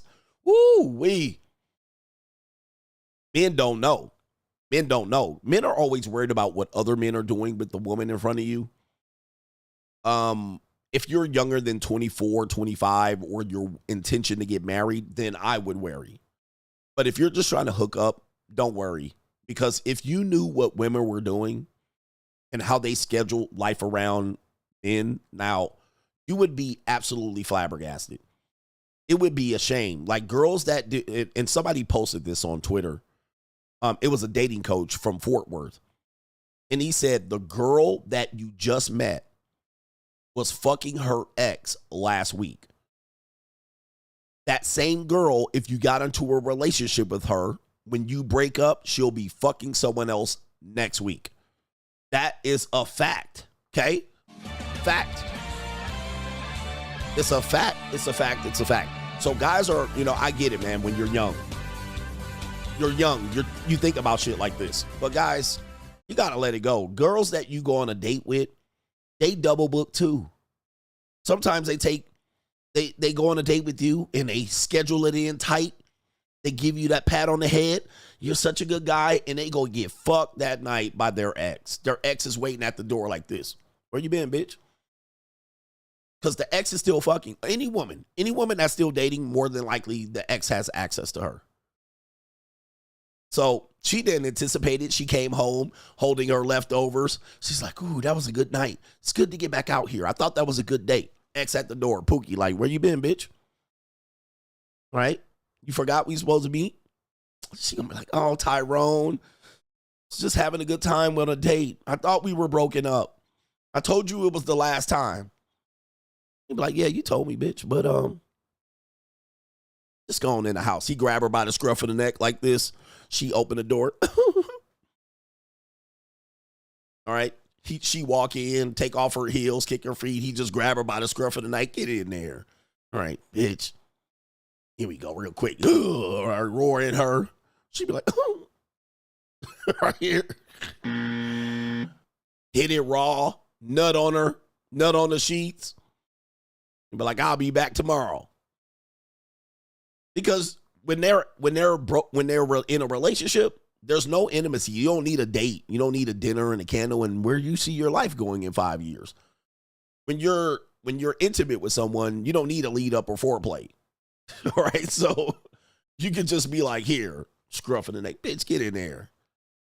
And I told you last time, this was the last time, Tyrone. I'm trying to be a good girl and meet new guys. I don't care about all that. And you sitting at home like, boy, you're driving home. Boy, that's a good date. One day, I'm going to put my fingers down her panties and I'm going to smell her pussy. Maybe by Friday, I'll be able to finger fuck her. Maybe by Friday. Okay. Maybe I'll get a hug next time. And then that whole time you driving home, guess what's happening at her apartment?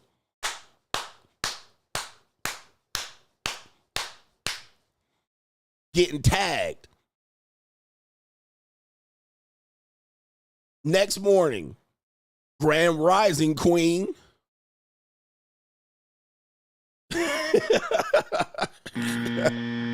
And she done got tapped and papped out.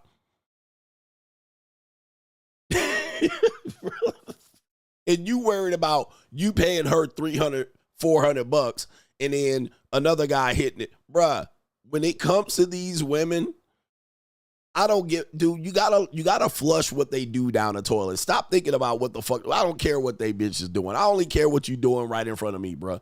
When you in front of me, that's all I'm worried about. I'm already worried about what you doing in front of me. What these bitches do when they leave my house, I can't think about, bro. Because There's infinite possibilities. She could be at home twiddling her thumbs for all I care. I don't care either way. Because once you've been on this side of the dark side, or you've been a guy, you've been the man, you've seen situations where girls will come over real quick. You've been on the sugar daddy side, and she'll come over real quick, and then she'll come fix your meat, be out, and send you a video of her at the nightclub. Now, I showed you guys this in real time on the JUCO streams on Sunday. For you young men who are not at the JUCO. Okay. I showed you receipts of girls that I sent to the nightclub. Right here. They posted pictures on Instagram at the club. And I was like, she was just at my house for a 45-minute. And she like, hey, daddy, I'm at the club. And guess what? She using the money that I gave her so that she don't have to talk to you niggas and get drinks from you. And they be out there buying drinks for all they girls. Woohoo! Thanks, daddy, for a good time. All right, there you go. I don't care. They just care about shit like that. She using your money up for other girls' drinks. Guess what? Who cares? All right, guess what? But guess what? The same guys cold approaching her, because I showed you a video of a girl doing that. I was like, she was just at my house. Now she at the nightclub. And she wanted me to go out with her, but I'm like, I ain't going out to the fucking club. I just got some pussy. All right. I already hit. But guess what? She's showing men in the background lurking, trying to cold approach. Getting shot the fuck down. All right. I'm like, man, it is what women do with themselves when they're not in your presence. It will shock and floor you. What they can do. Now, some women don't do nothing. They're not innocent, but it's not as bad as you think with some women. Some women have a boring existence. They have a boring, but many women don't ever think about it, bro. Like the thing is this. Women sexually can do what men cannot do. Like for us, after we're done, like legs are shot, you're sleepy, you want to go to sleep for at least 45 minutes, right? You roar, you're like, dude, a woman can just finish doing nasty stuff for 30 minutes and hop right back up, be in a mirror, combing her hair, legs good, sometimes they wobbly, okay? Up, put some more makeup on, pull their hair back, and they will have simps simping right outside, and they'll be out there full of energy. They can go dance at a nightclub for 5 hours straight after getting throttled. They could go have sex with 5 other guys if they wanted to and show no signs of weakness. Okay? They won't show any signs of fatigue. They can do that shit repeatedly. Men, on the other hand, can't do that. And dudes will hit it. She won't even have taken a shower or used mouthwash. Dudes don't care. We just showed you this. So the next guy, he doesn't care about what she was doing. Like, he doesn't care that she's showing signs that she didn't have that punani smashed. He going in no matter what. She can have musty underarms. He's still hitting. Salty neck, all of that shit. Stank puss. He's still gonna, it's new to him. And he has no clue what she did before and what she's gonna do after. Now, the people that are just shaking their head in denial, let me just add this extra caveat. It is the reason why women can be sold for sex. It is the reason why men, 99.8% of men cannot sell sex. That reason alone is the reason why women, ugly women can sell sex, and women in general, and why men cannot. That one reason right there is because they have resilience. They can get banged out by 8, 9, 10 guys in one sitting. They can have train ran on them by a whole room in one sitting and not show any signs of defect. Now, men can't do that. Men cannot do that. And the 2.2% of men that can, they are like at the top level. Something about them is at the top level. They got 15 inches or they are 6'8". Or they have an incredible recovery period. The refractory period is incredibly short. And they can service any type of woman, like an old woman, a granny, a fat woman, a skinny woman, a ugly woman in the face. Like, he can service any woman. He can perform under any circumstance. That's the only guys that can sell. And he can do guys. He's willing to do guys. We can do that for about 3 days. I guarantee you your body will take over and you will not be able to perform. You'll get an incredibly fat woman and she'll be like, okay, I'm your next client, and you won't even be able to perform after day number 3. You won't even be able to get it up. It will be curtains for you. Night, night. So when men say, well, why do women sell and why can't I sell? That reason alone right there. Women can perform over and over and over and over again. Men cannot. And men are willing to go with a woman that has been used. Women are not willing to go for a guy that's been used over and over again unless they just want it. So guys have this ego where, oh, I'll sell too. No, you won't. Most guys that sell to women sell to men too. Like 90% of guys that are able to sell themselves to women sell themselves to men too. It's part of the game. And a little Jewish record executive will come up with his little Beetle glasses and his short haircut with his balding head where he puts his yarmulke. He'll have his blue suit on and he'll come in there and he'll try to get this dude to sell him some deals, Nick.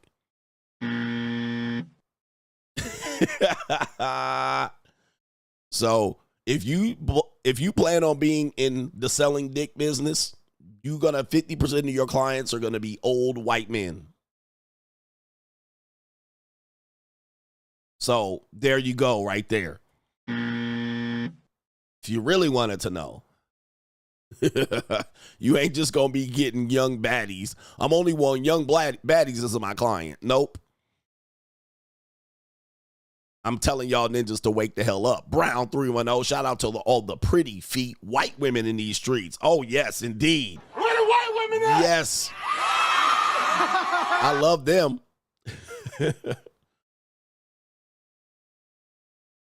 All right, I love them. Women who abuse men physically, emotionally, or mentally are often some of the nicest, friendliest women you'll ever meet.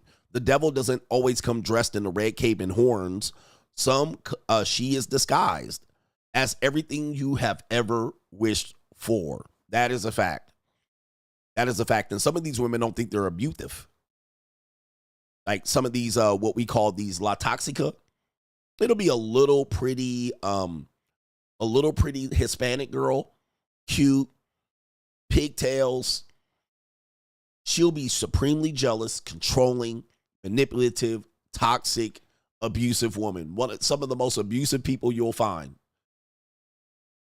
But she has a regular job, all that shit. She wears glasses and all that. You wouldn't even know. And you'd be like, damn, right? She can't be that bad of a person. Similar to white women who are gaslighters, manipulators. All right. They manipulate bad, very abusive. Behind closed doors. And you're like, he's lucky to have a wife like her. And she'll be like a trophy wife. She'll get behind the goddamn closed doors and act a monkey. All right. And you'll be like, damn. And he won't even tell anybody. Because in his world, he's got a beautiful wife. They standing outside like this. Bye, neighbors. All right. With their 3 kids and a dog and a collie. And they be standing there like Mr. Rogers and Mrs. Rogers. Bye-bye. All right. You leave the party. That door closes up. Garage is closed. And it's World War III up in that motherfucker. She telling him everything about him. He a loser. He like, damn. Also, he can keep up the facade. Not a facade, the facade. He wants to keep up the facade of perfection. And it's bad news out there, so watch out. People be making deals with the devil out here. Mitch Ass Ninja says, here's to my favorite African-American out here. Shout out to you. Appreciate you for being here. Where's African-American? Oh, look at my African-American over here. Look at him. Are you the greatest? You know what I'm talking about? Indeed. But some women don't think that's abusive abusive at all. Some men, because a lot of men put up with it. A lot of men put up with it. Lots of men are weak. They are.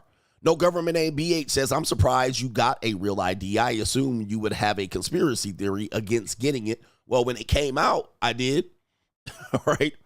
But when it initially was announced, I was like, yeah, but I was like, I travel too much. And so what happened was by the time I was in California and I was renewing my ID, it was like, it's might as well just get it. All right. I was like, all right, same thing. I had to move to Nevada. And it was like you could not get it.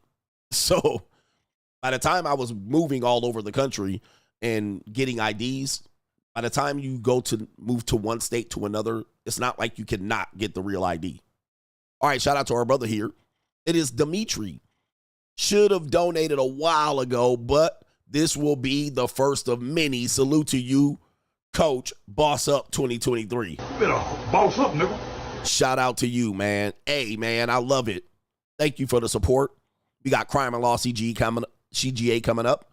Chris Mack, she will go on a date with you and bring me leftovers. Facts. That is a co-sponsorship.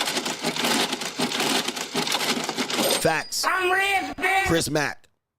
She'll go on a date on you, bring somebody else the leftovers. I mean, I think where men mentally can make a change is that, number one, just think that a pussy is meant to be fucked. Not just by you. All right, that's number one. That's it. So it's meant to be by whoever she wants to get it poked on. That's number one. Number two, where men can make a change mentally, is that once you understand that, then if you just worry about you and her when you're with her, that's going to help you go a long way. Some men can never cross this bridge. I get it. But I just worry about when I'm with her, when she's in front of me. What she does outside of me is beyond my control. I can't control it. And the minute you try to control it or rationalize for it or try to make it make sense, it makes less sense. So then you'll have to go into some monk mode where like, I'll just never deal with one again. Okay, go for it. Go for it. But I have to remove what the possibility this woman could do with her vagina, because guys, I've seen women do crazy things with them. I've seen married women do stuff with them. You just have to let it go. It's hard, but you have to let it go. But a lot of young guys, if you're under 30, 35, it's hard for you to do because I said this a long time ago, men are controlling. Men are indeed controlling. You get a piece of pussy that in your life and you want to control it all of a sudden. And once you exhibit this behavior, it's going to be impossible to get her to submit, relax, or feel secure. It's going to get her to feel impossible to do the nasty things that she wants you to do because you're always going to be imagining someone else is inside of her. Someone else is doing it and is going to you're going to communicate that to her and she's going to dry the fuck up. She's going to be like, I just can't deal with this. He's always thinking that I'm fucking somebody else. And then, so you're trying to control it. But here's the key to this. This is the caveat. You're also kind of controlling. You're trying to control the vagina, but you're not even giving her security or protection. Uh-oh. So you're just hooking up with her, or you're using her in a rotation, or you're not paying for it. You're not even putting up anything for it. You're not trying to marry her. You're not trying to do anything with it. You're just hooking up with it, or you're just worried about, pump and dumping her, but you're worrying about what she's doing with it and who she charging and who she ain't charging. Like, dude, men are controlling as fuck, bro. Men's insecurities and control is off the fucking chart. I'm like, you ain't even putting the pussy up. You ain't even wanting to pay for it. You want to do nothing for it, but you want to worry what she going to do with it after you. Make it make sense. Gentlemen, does this make sense? Does it make sense? You ain't even, dude, you're cheating on her. You're like fucking other girls too. Like, you literally fucking other girls on top of what you're seeing her do. And then you're like, well, she can't do this and she ain't supposed to do that. And I'm wondering if she doing this and I'm wondering if doing her. And you fucking other girls too. Man, if you don't shut your ass up, you guys are some controlling ass niggas. Wait, somebody said they're going to be on my way. And they ain't supposed to be over here. Like, how in the hell do you rationalize for this type of mindset and behavior? Why do you think you get to judge her what she does with her body? Why? Somebody tell me. And then you want to call her all kind of whore and skeezers, and you out here pumping and dumping. You out here telling me you got 100 plus, 200 plus, 300 plus body count, but ain't never hit no pussy raw because you wear a condom every day. Like, somebody rationalize the ridiculous mindset of you caveman niggas. You guys are ridiculous, man. I mean, dude, you guys are ridiculous. Y'all want it both ways. And you want some semblance that you get to control what the woman does, but she can't control you.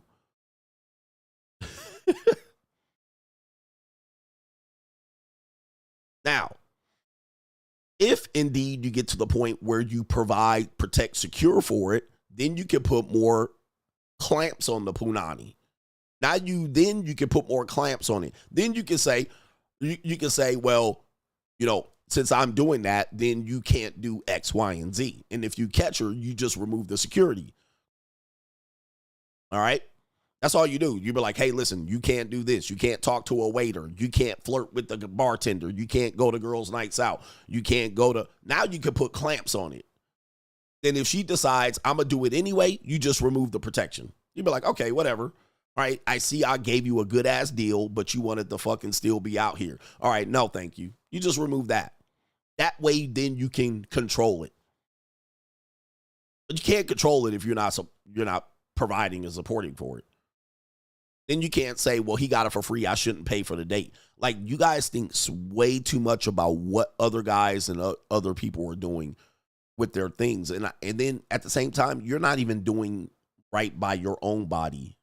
It's like, I don't know, man.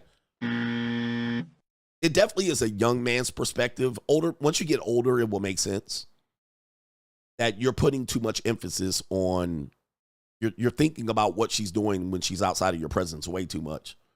And you can't control it. So we tell them, let these wild horses run free.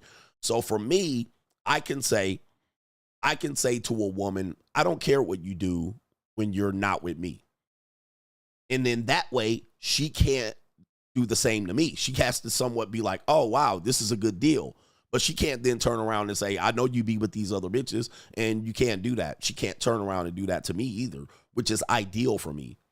So when they catch hairs in my bed and they go to the bathroom and they see a clump of hair in the trash, all right, they can't jump over to me and be like, hey, what is this? I'm going to say, well, you know what time it is. So I don't put pressure on her, what she does out there. And typically when you do this, you know, since we're all idiots here, it has the opposite effect. What you're going to find out is when you don't care, pussy come wet, and she is more likely to try to prove that she's not out there. You know, conventional wisdom is not so conventional. A lot of times when we think it's something there'll be a positive effect if I exhibit control over it, it actually is the opposite. The more control you exhibit or try to put on it, the more likely she's going to want to rebel.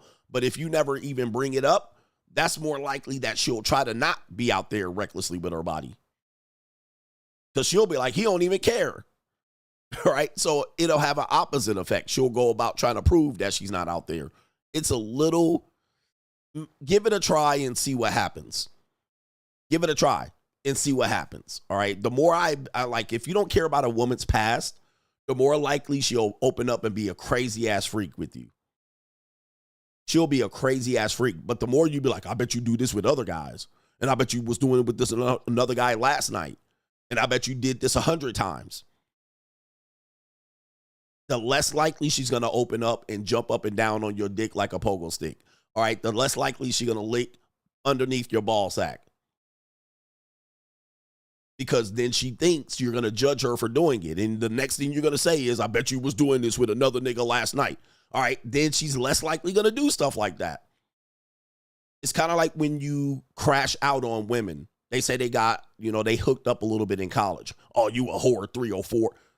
Guess what? She's never going to tell you anything ever again. She saw what happened. You crashed out. She's just going to be quiet. And then you go like, why you never tell me anything? Because you crashed out on her. Anyway. And you could use this just not with women. You could use it with coworkers, your children. This all applies the same. Your children tell you stuff. They feel open enough to tell you things. The worst thing you could do, say, I'll whoop your ass if you ever do. Why you tell me this? The last thing you do is crash out on them when they tell you that. Because they thought you were a safe space. They thought you were not going to judge them. They thought that you could solve the problem. But what did you do? They admitted a fault, a mistake, and you crash out on them. The next time you want to get info out of your child, they're going to shut the fuck down. And be like, last time I told you, you tried to whoop my ass and you punished me for 2 weeks. So guess what? You don't get no more information from me. So this is the same thing you do with women, coworkers, people you're managing. When they share info, I know it's going to shock your system, but you somehow got to play poker face. You can't just be like, bitch, I told you, you old goofy ass bitch, and I'm a backhand pimp slap you. Bitch, I'm going to keep you in check. All right, the minute you do that, shut down. Her nervous system is going to shut down. The fact that she'll share information with you, shut down. And you're going to have the opposite effect. It has the opposite effect. Anyway, I'm trying to give y'all knowledge and information, but y'all don't want it. Y'all want to hear these player-ass, Mac-ass niggas keep their pimp hand strong. But you better have a poker face with these women. The more poker face you have, the more you're going to find out why you never married this bitch. All right? All you're getting is info on why to never marry her. People are like, damn. So when she started asking for commitment in marriage, just kick the can right down at the end of the road. And we'll see about that. Yeah, But you got all the data and information you need. All right, shout out to our brother H every day. I shout out to you, all right? You already read that one here. These men will get you to believe masculine frame is always crashing out and yelling at women and putting them in check and calling out their mistakes. I disagree, all right? I disagree. It's going to have the worst effect, and you're going to find yourself replacing new women. Then what's going to happen? You know what's going to happen next? You're going to find out the next woman is either worse or the same as the previous bitch that you replaced. Tell me I ain't lying. You'll be like, man, I can't stand. Damn, this bitch told me she was a skeezer and a whore in college. You know what? I'm done with her. You skeezer, you whore, get out of here, man. You are a nasty bitch. The next woman you pick gonna be worse than her. Because you constantly on this mission to find good girls you can fuck around over. Right? Mr. 200 body count. The very next girl gonna be worse than her. And you be like, damn. And then you're going to be like, damn, how come I can't find no good girls? And the more you go dive in deep, you just going down deeper into the rabbit holes of skeezers. And you're like, shit, they all bad. Exactly. Shout out to Fresh. I was watching your live stream last night. I loved it. He says, Coach, they don't understand that they will tell you everything you need to know eventually. For real. Just stay quiet, bruh. And just be like, okay, this woman, slide her over here. All the bits of information. Every woman is useful. I could use a woman so if I got a girl and she, okay, damn, I didn't know that. She had an OnlyFans. Okay, shit. Let me slide her over here. Just let them talk. Let them talk. But guys want to always think you got to yell at and scream at them and call them out for their mistakes. One thing I'm always tell you, they know they're nasty whores. Okay? They know it. They just want to show you that they're a nasty whore. All right? And let them. But if you judge them for it, they'll be like, oh, we got another judgmental guy. But when they go home and they do nasty stuff, ladies, are you in the chat? Ladies, are you in the chat? I know you're here. I got 2,000 people here. I know there's at least 85, 100 women here. Tell these guys. Tell these guys. You know you a nasty whore. They know they're nasty. They know they're nasty when they go home and they taste their breath. And they got dick on their breath and they got CGA serum on their breath. They know they know they're nasty when they got to gargle and do the finger toothbrush before they leave your house. They know they nasty when they got a lick in between your legs and your dookie hole. They know they nasty when they squirting all over the place and you got to change the sheets in front of them and they go home and it's wet between their legs on their panties. They know they're nasty. They know they nasty when you let them shove their face in the pillow and toot that ass up and put a thumb all in there. They know they're nasty, 304. They know they nasty when you put your face in between their booty cheeks and she liked it. They know they nasty when they swallowed your kids and licked it up and down. They know they nasty, bro. You're not telling them nothing new. By demonstrating, you're showing your own security. She was like, I was trying to be nasty with your goof ass, but you over here want to tell me about myself. They know they're nasty. So telling them they're nasty is irrelevant. Ladies, where y'all at? Holla if you hear me. Where the white women at? They know they nasty. They had sex with 6 guys this week, no condom. Yep, she got baby. Dude. I got a hit song. All right. They know they nasty. Hey, give me my producers. Where all my producers at? Where's Mr. Inquisitive? Let's get in the studio, bruh. Let's get in the studio. I got a hit song. Somebody said you're showing them that you don't like nasty girls. All right. It will limit your selection severely, though. Yeah. If you don't like nasty girls, guys, let me just tell you, I'm cooking right here. Guys, if you don't like nasty girls and you want a girl that's proper, you're cooked. You're cooked. I don't know if you guys know, they're built to do nasty shit. You're cooked. You're not going to find a non-nasty girl. You're not going to find a non-nasty girl. We got some ladies in here. They here. You're not going to find a non-nasty girl. They all nasty. And dude, I've seen girls where I'm like, oh, this girl, I'm going to teach her a thing or two. And she go to do things that I be like,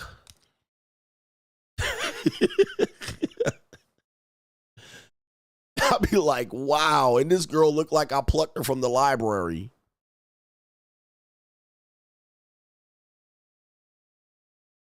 They're all like, look, this is a family show. Cover your kid's ear for a second. Cover your kids' ears. There's some, like the ones that be going, like, you just be like giving her the stroke and pull out and she be like tasting her own juice right off your dills, Nick. You be like you won't even go down there and lick down there. You won't even go down. There's some dudes out here, they still like 27 incel virgins. I won't even never eat a piece of pussy, right? I'm like, okay, go ahead about your life. It's beneath me to do that. But guess what? She didn't lick herself off of your stuff and come up to kiss you on the herpy ass lips. Now, what do you do with this information? What do you do? What do you do? Do you stop? Do you be like, nah, bitch, I draw the line here. You're going to show, dude, it's over. She going to be like, okay, he ain't got it. Guess who she going to go to? Guess who she's going to go to? This is why they date Pookies. This is why they date Pookies. And you get mad that they date Pookies. You know why? Because Pookies don't care about her nasty ass. Pookies don't care. He said good girls don't do that shit. Yeah, bruh.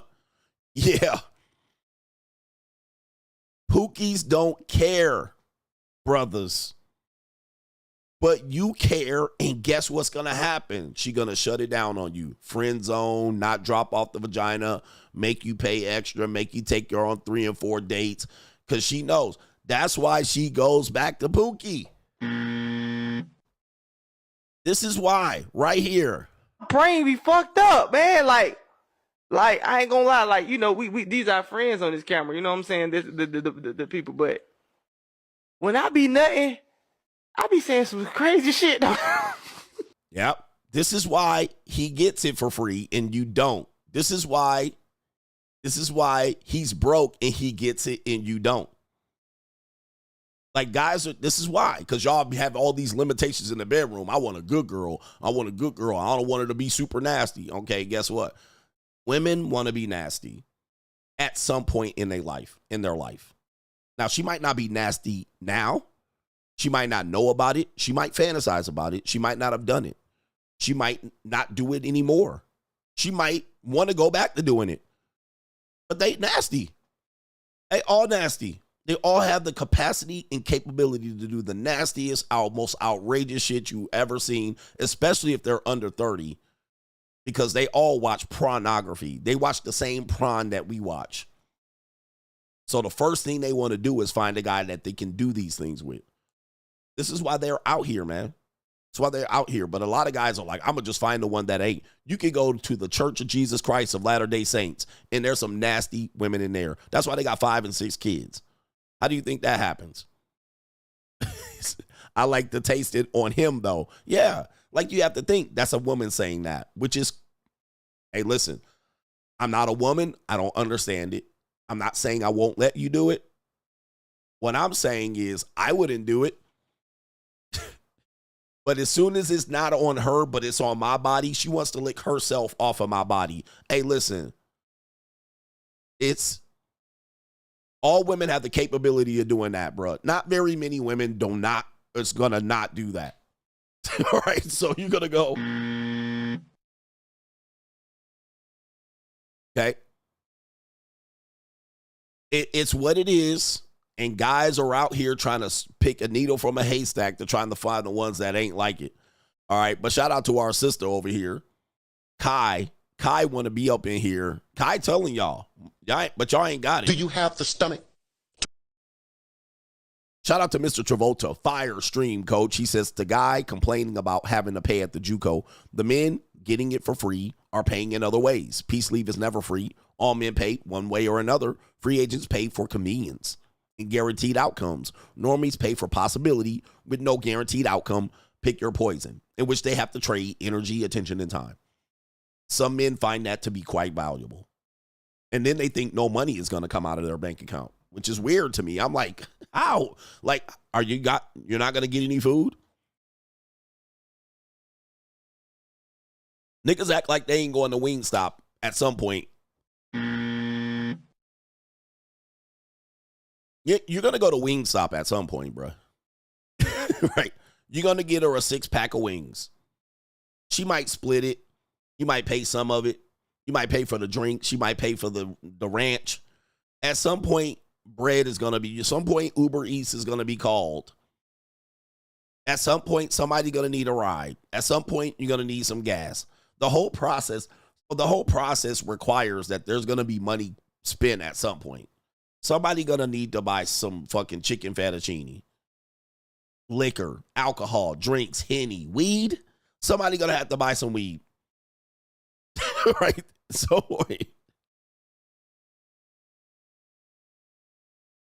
it's crazy. But, the amount of things that guys don't know happening is mind-boggling. He said lemon pepper wings at Magic City. Yep, somebody gonna have to heat the weed, man. Sometimes y'all gonna be up watching the movie. Somebody gonna have to run to 7-Eleven. There's gonna be a 7-Eleven run. There's gonna be a 40-ounce run. There's gonna be a wine cooler. There's gonna be some soju. Somebody's gonna have to break bread somewhere. There's not gonna be a time where you're not gonna break some goddamn bread. Right?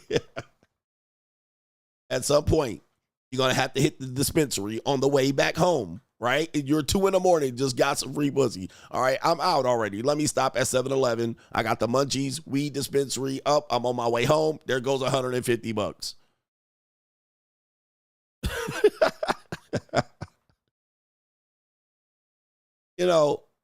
Like, come on, man. But if you would have stayed home at 2 a.m, You wouldn't have paid $150 for that weed. Yep, Waffle House, Denny's, somebody, some money was parted in the process of this transaction.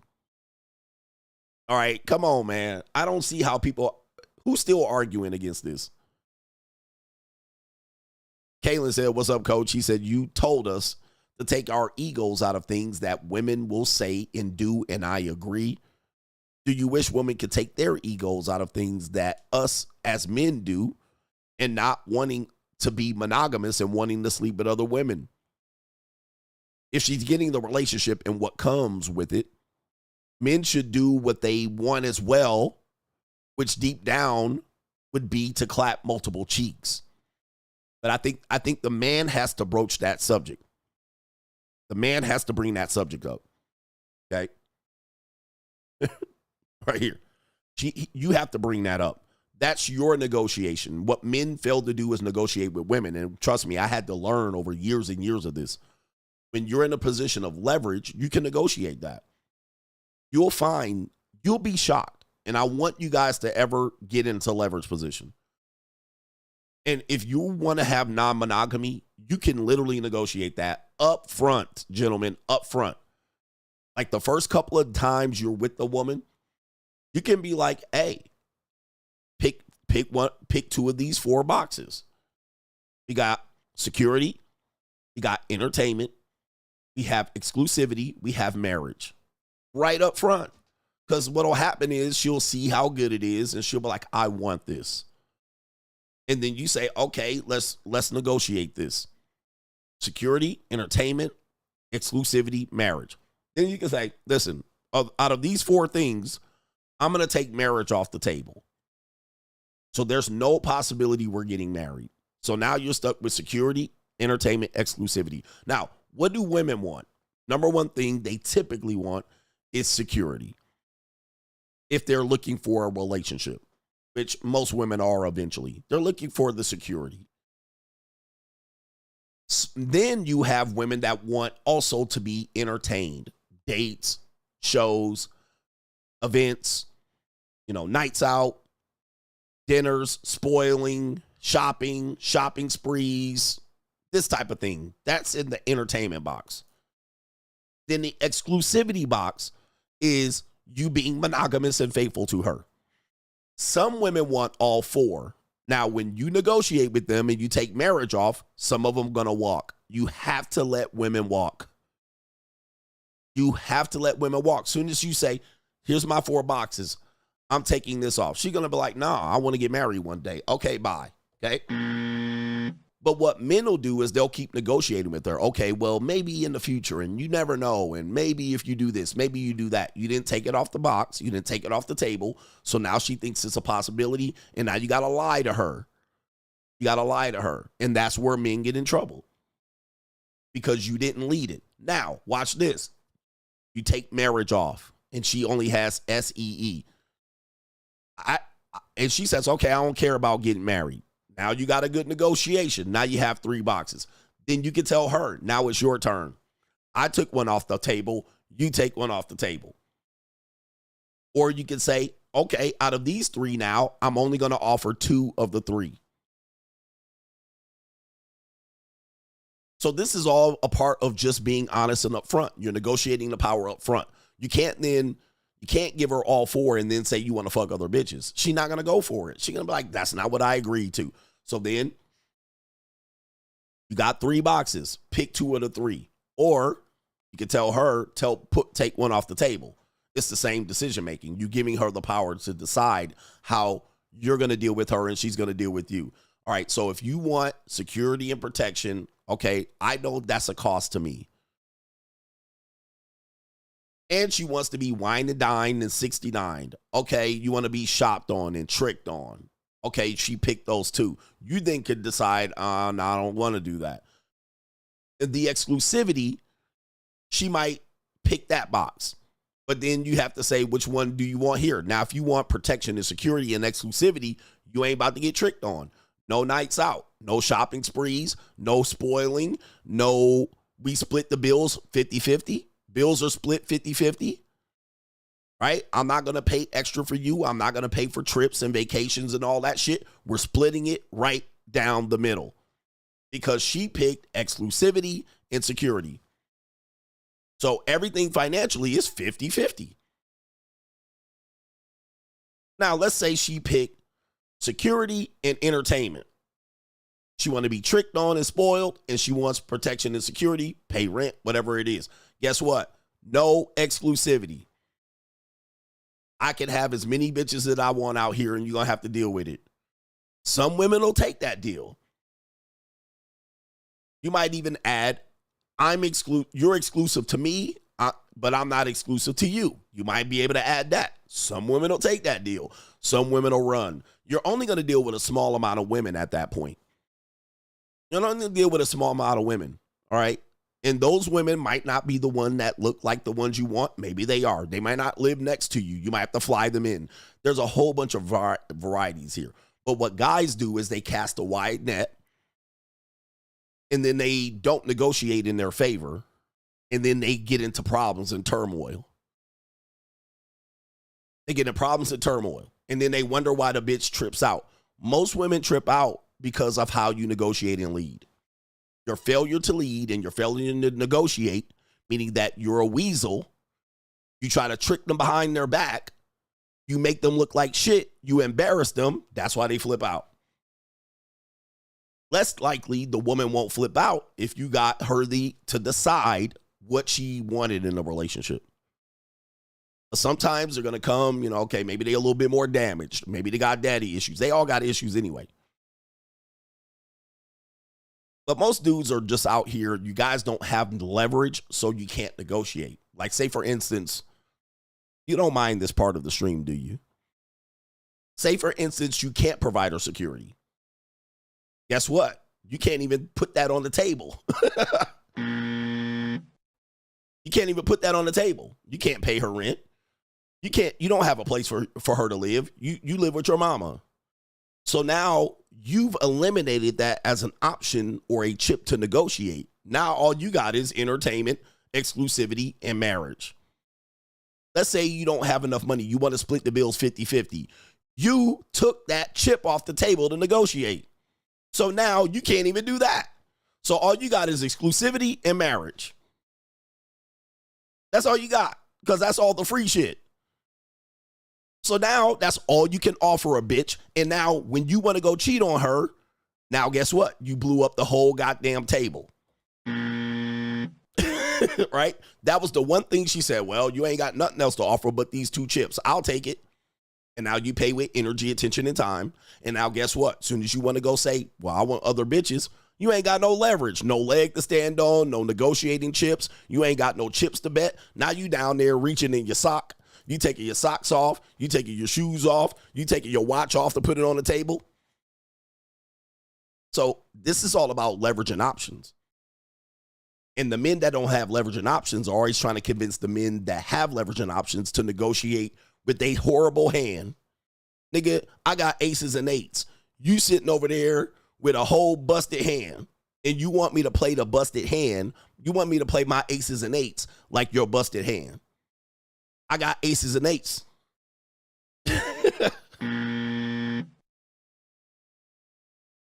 And soon as you don't have no chips, you don't have nothing to gamble, nigga. So you gotta provide and negotiate with exclusivity and marriage. And then as soon as you say you want more hoes and you ain't that dude, she gonna be outside at your car like this. Look what she did to my car. What the bitch did to my car? I can't stand this hoe. I can't stand this bitch. Fuck this bitch. Because that's all she had. Okay, he got that Chevy Caprice. So I'm going to blow that shit up.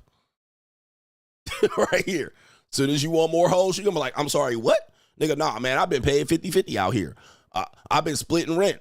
I've been living at my mama's house. You have no leverage. We teach leverage and options. So if you want more women and multiple women and you just hell bent on it, negotiate it up front. You'll be shocked that if you have leverage and something over to provide, they will look the other way. They will just like, don't embarrass me. Just don't embarrass me. Most people who get cheated on, the one thing they're worried about is not the actual cheating. The one thing they're worried about is the embarrassment of being cheated on. Some people worry about, oh, I can't believe he was in my woman's guts. Right? That feeling of, watching another dude, all in your woman's gut. What you're worried about is the embarrassment. Who knew about it? Who didn't know? She was playing in my face. She had this nigga around my kids. She out on the town. Everybody know that's my girl and she a nasty whore. Like that's what gets you. That's what triggers people to do horrible things when they get cheated on. You were the last to know. The neighbors knew. Her mama knew. That's what pisses you off. You're humiliated. You're embarrassed. And the women are just like, okay, if we're going to do this, fine. All right, just don't let me know about it. Just don't let me catch you. Just don't embarrass me. Don't have me out here looking crazy like I got exclusivity in marriage and you out here with other hoes. That's what gets people. And then she'll agree to it. Okay, yeah, whatever. Just have a couple hoes. Or they'll tell you, just don't have a white woman. Just don't have a white woman. She might come in with another negotiation chip. Okay, you can do anything but no white women. All right. I've heard women say that. I've had a woman at least say that. She said, okay, you can do whatever you want, but just not a white woman. She said that would be her trigger. And I was like, all right, you're out. I'm going to have white women. So yeah, man. Yeah, brother. I'm just trying to teach y'all just a different position because I think it would be better for us mentally. It would be better for the women mentally. It's better for everyone mentally when you play the game from the leverage position. Doesn't mean nothing will go wrong. That's the problem. Dudes will be like, well, this could go wrong. Shit, man. Motherfucker, the world can stop spinning on this axis. All right, now we axis. Now what do we do? Something could always go wrong. Something could always go wrong. So that's the problem, man. There's never a situation that's perfect. So you have to really pick your poison as men out here. And we got Asa says, Coach, thank you for that Mitch slapping session you gave us. Saw a lot of ninjas shuffling. He says, I drive a 07 and 3 months ago, I replaced the power steering pump. And, well, now I have to replace the brakes, the rotors, and change the oil. He says, you never miss, Coach. Stay grinding. If you have a car, that bitch gonna always need attention. All right, it's like a woman. A car's like a woman, bossing up. 2 more, and I'll get back into the show. J. Cool says, Coach, I have to say, I have the most fun with nasty girls. In fact, they tell me that they're perverts, and I tell them I don't care, and that I just think that they are imaginative. All right, sorry for my reading on that one, but it was a little difficult. He says, to me, this is a healthier sexual energy.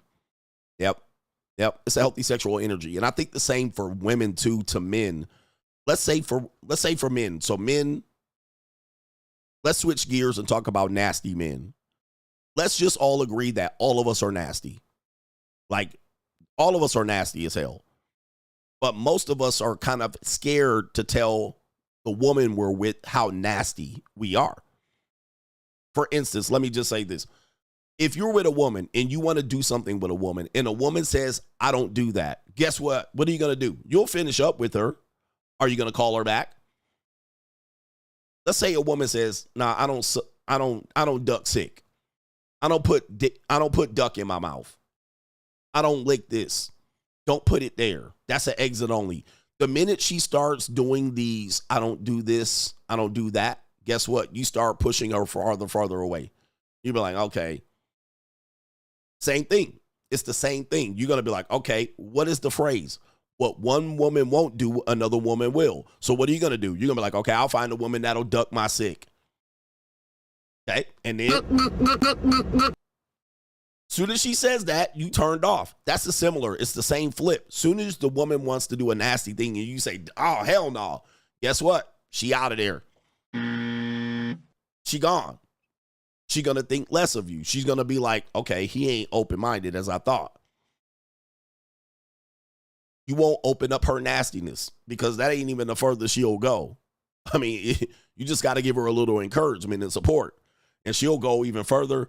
She'll go further than you want. All right, there's women out here super duper nasty. But if she says she ain't going to duck you sick, and then what would you do? You're going to be like, oh, hell no. Right? Guru, this is KP. Don't show the top-notch girl you're flying in today. Just show us the Instagram version of another girl or similar. You've been to Brazil, and you called this one top-notch. He says, is she hotter than the Brazilian one? Hotter than your Brazilian one from the game in Nachos? I don't remember that one. Oh, I know who you're talking about. He says, you piqued my interest. This one, other people have saw her, and they said she was gorgeous. But nah, the one in Brazil, ain't nobody topping her. I ain't thinking nobody going to top her. All right, crime and law CGA. The woman in Brazil, nobody topping, but this one is good. All right, what do we got here? We got, let me see what time we got. It's 2:20. I might need to skip ahead here. Let's skip ahead. Gen Z. Is Gen Z cooked? Is Gen Z cooked? Do you guys, we've read articles about Gen Z being cooketh. They have problems with dating and romance. They are, different type of guys. My son is Gen Z. My daughter is Gen Z. They are differently a different generation of people. Is Gen Z cooked? Well, let's start right here. I don't think he's Gen Z. He might be a millennial. All right, this is Jaden Smith. What happened to men today? What happened? Where did all the men go? And this is just not Jaden Smith. Guys, a lot of these rappers today, as we realize the rap industry is full of fugazi. You're finding out most of your rappers from the 90s is fugazi. Much of the people they dealt with are fugazi. Some of your R&B singers are fugazi. So much of the hip-hop culture at this point, we could just chalk up to being fugazi. They said even Biggie knew that there was a transgender in one of his videos back in the 90s. You're just finding out that you guys have been trained to be fugazi with your sagging pants, comes from fugazi culture in the jails. All right, Gen Z. Gen Z's biggest heroes right now, some of their rappers, all right, for the young boys. Right, their rappers, Playboy Cardi, been caught in a goddamn leotard. I mean, these niggas is gay. I mean, it's just what it is. And these niggas like to dress up feminine, paint their nails. What's the dude from the Chicago Bears, USC, painting their nails? They got the whole dude from Duke University painting their nails. I mean, just men are gone, man. We just are a different breed. Men are the new women. These niggas wearing sports bras as heart monitors. I mean, we just in a new world. And then they be like, well, if you don't understand, that heart monitor it's a heart monitor. It's not a sports bra. Yeah, okay, but it's shaped like a sports bra. They could have shaped it as a tank top, but they didn't. But that's neither here nor there. It gets closer to the heart, coach. You don't understand. Niggas wearing sports bras. Like, we just in a new world of a lack of masculinity. The men are the new women. The women are the new men. This is Gen Z. This is Gen Z, man. And the women love these effeminate ass men until it's time for men to be masculine. And then they're like, these men aren't men anymore. Where are all the men? Now they get over here with daddy, with they daddy issues. Okay, daddy. Now they over here getting folded up. And you wonder why 19-year-old women are with 50-year-old men. Because they are looking at their Gen Z counterparts. And these niggas is fugazi. We got to call these bitches. Is Gen Z cooked? Well, here's a report by Forbes magazine. New world order. It says 80% of Gen Zers would marry in AI, according to a study. Propaganda, I tell you. But I predicted this last night. What you're going to see is a prevalence of AI relationships in the next 5 to 10 years. Easy peasy. And I will tell you, did you ever think that you would see prostitution in the wide open marketplace? 15 years ago? Nope. But we have it. It's wide open and it's overt. It's right in front of your face and nobody gives a fuck. Did you guys think that with free pornography on the internet for the last 15 years that women would be able to make millions of dollars on an app called OnlyFans? 15 years ago, it seemed impossible. You would say, that's impossible. Today, you're like, damn, how is this happening? Well, same thing with this. This survey is a backup of what I predicted last night. AI is going to take over in the relationship marketplace, similarly as the internet was highly used, highly became popular because of access to pornography. Okay, so don't think that AI is not going to be used for these purposes, but I'll read the report according to Forbes magazine. New world order. It says 80% of Gen Zers said they were marrying AI, according to a study by an AI chatbot company called Joy AI, and 83% said they can form a deep emotional bond with an AI. The company has coined a new term for human AI relationships. It is an AI relationship. And AI relationships are not intended to replace real human connections, said Jamie Bronstein. I'm not going to say what race, what people. We know I can't say that. This is a licensed relationship therapist and relationship expert at Joy AI. Instead, they provide a distinct type of emotional support that can be enhance your overall emotional well-being. Yeah, I told you about this particular profession. They have evil intentions. Today, many people are feeling stressed, overwhelmed, unheard, and alone. And it says, take the results with a grain of salt. Of course, the Joy AI benefits when more humans have relationships with AI. That said, the Joy AI surveyed 2,000 members of Gen Z. And it says 75% of them said that their AI partner can replace human companionship, a frightening prospect. Now, here's the thing. People don't think. Yeah, somebody said a kid took his life because of his chatbot girlfriend. I think it was a black kid too. Now, this is where I will put this in the affirmative. I know this is going to happen because it's already happening. I've talked to several Gen Zs, and particularly women, because when you see this, you're going to be like, oh, these men are desperate. No. Let's go back. It's got to be the women. The women are going to be included in this. Right now, there are Gen Z women that talk to their chat GPT like friends. I've showed you several videos of this, several TikToks. I've talked to several Gen Z women, and they said yes. When they text message people, there's many times that they will consult the chat bot, the chat GPT, to formulate their text messages. There are several Gen Z women that talk to their chat GPT like a friend. So this does not surprise me at all. They're not going to replace human connection altogether, but do not be surprised. That's like saying OnlyFans is going to replace sex. So 80% of people would marry an AI. Well, that doesn't mean they won't get married, but don't be surprised if this person has an AI support bot. Okay. Don't be surprised if they have an AI support bot or an AI girlfriend or boyfriend or an AI companion or a furry or somebody that they can communicate with that won't judge them. So, but yes, it's going to be the thing of the future. It will. It will. So that's Gen Z expected. And I know people still consider Gen Z children. And that's where you're going to make a mistake. The majority of Gen Zs are legal adults. They're legal adults. The majority of Gen Z are now legal adults. They're no longer children. And these people are, in the next 10 years, will be almost 40. Like they'll be 37 in the next 10 years. Okay. So this is where we are. It's not a big deal, but you better be ready for it, I should say. This is a funny video about Gen Z. And certainly believe it's a skit, but maybe not.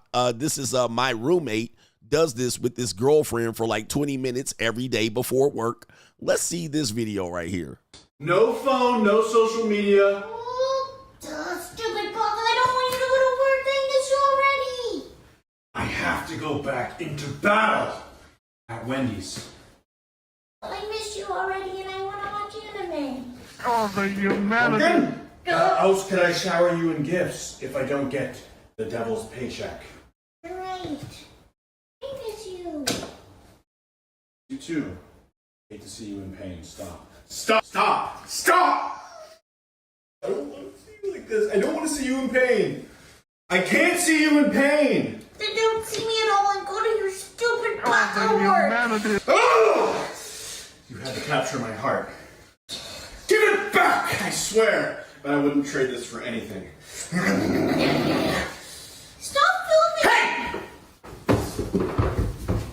Stop doing this every weekend.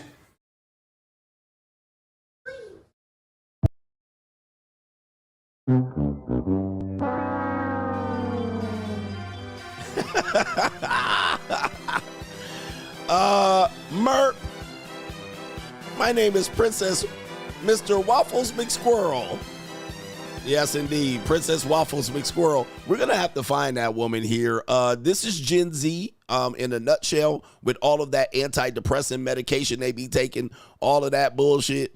Yeah, man. This is going to be when people say, you know, this is the typical Gen Zer right here. Let me see if I can find the Merp girl. Let's see here. No, I won't be able to find it. I won't be able to find it. I thought I'd be able to find it. But yeah, there's Gen Z in a nutshell right there. So if you think, are they cooked? Are they cooked? Well, let's look at what a real relationship with Gen Z looks like right now. This is a couple here, a Gen Z couple in China. And apparently the couple had an argument right here. And so there was the heated discussions, as we call it.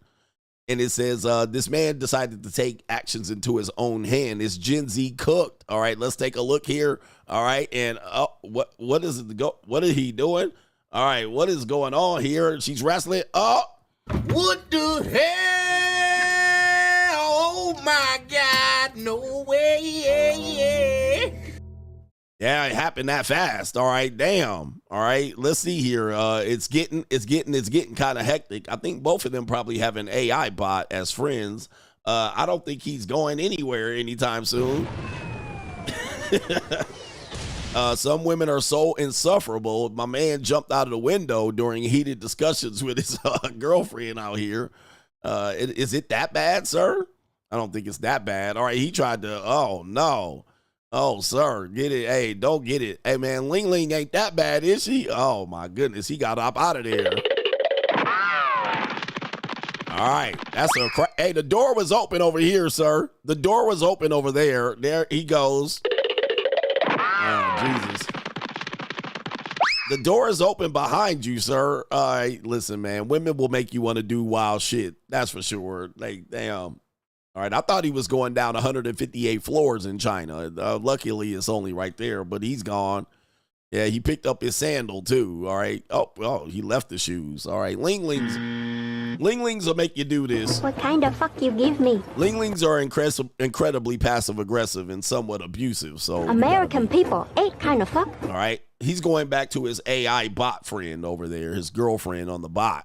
There she is. Oh, that black girl looks kind of good right here. Sunny. Maybe I'll invest in this. All right, these are investment tools for you guys. Gen Z is cooked. It's cooked. We got it's an evil world we live in. Let's see here.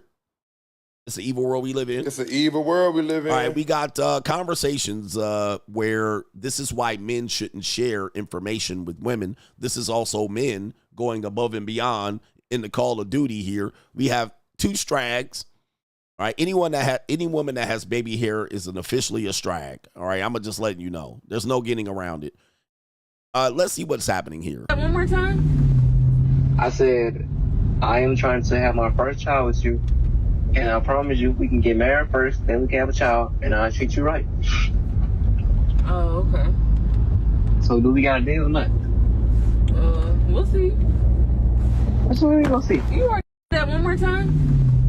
I said, all right, so what you're seeing here is this is why men don't talk to women, bro. I've been trying to counsel you on this for a long time. Your conversations with women are not secret. All right, anything you're telling them, we learned this from Shannon Sharp, what you're texting them, what you're saying to them in private phone conversations, what you're saying to them in person, what you're saying to them over the phone is not private. Not with women, it's not. She's either screenshotting it, she's building up a case, she's embarrassing you, humiliating you, something, setting you up. So it's always a setup when you're talking to women on a communication device. And when you're dealing with Gen Z women, they can hit the voice memo so fast, they don't even have to unlock their fucking phone. They can get you recorded really quick. This is unfortunately why we have to tell men, stop telling women shit. Like, stop telling them stuff. Don't tell them your private information. Don't tell them that you stole from 7-Eleven when you were in the 3rd grade and you got caught and you still got to work off the probation. This is why people are going to go to emotional connections with AI bots, because humans cannot be trusted, especially low-quality strags. So it appears that the woman that is behind the wheel is the one communicating with the guy. She got this guy in the friend zone. She has this guy in the friend zone. He's not Pookie or Pookie adjacent, and he's wanting to romance her. He's spilling his heart out. This is why men get cold and less emotional, because when a man spills his heart out to a woman, most of the time it goes left, especially if you're dating women and spilling your heart out to strags or sluts or whores or JUCOs or any of that. Okay, then they want you to be emotional and open up and emotionally vulnerable, and then they do shit like this, have you out here looking embarrassed. So what he did, unfortunately, people will say it was simping, but it's sad that in our society that would be considered simping. You would hope in an emotional relationship that he could have that feeling. I want to marry you. I wanted you to have my baby. Maybe he didn't say marry. I'm not sure. You would hope that that's what men would want to bring to the table, and that the women would have some, oh yeah, that sounds good, but nope. Now they playing him out to be a fool. Now they got him out here posted on the internet sounding like a clown. But so we have to pull back and say, all right, guys, no more sucker shit. No more sucker shit.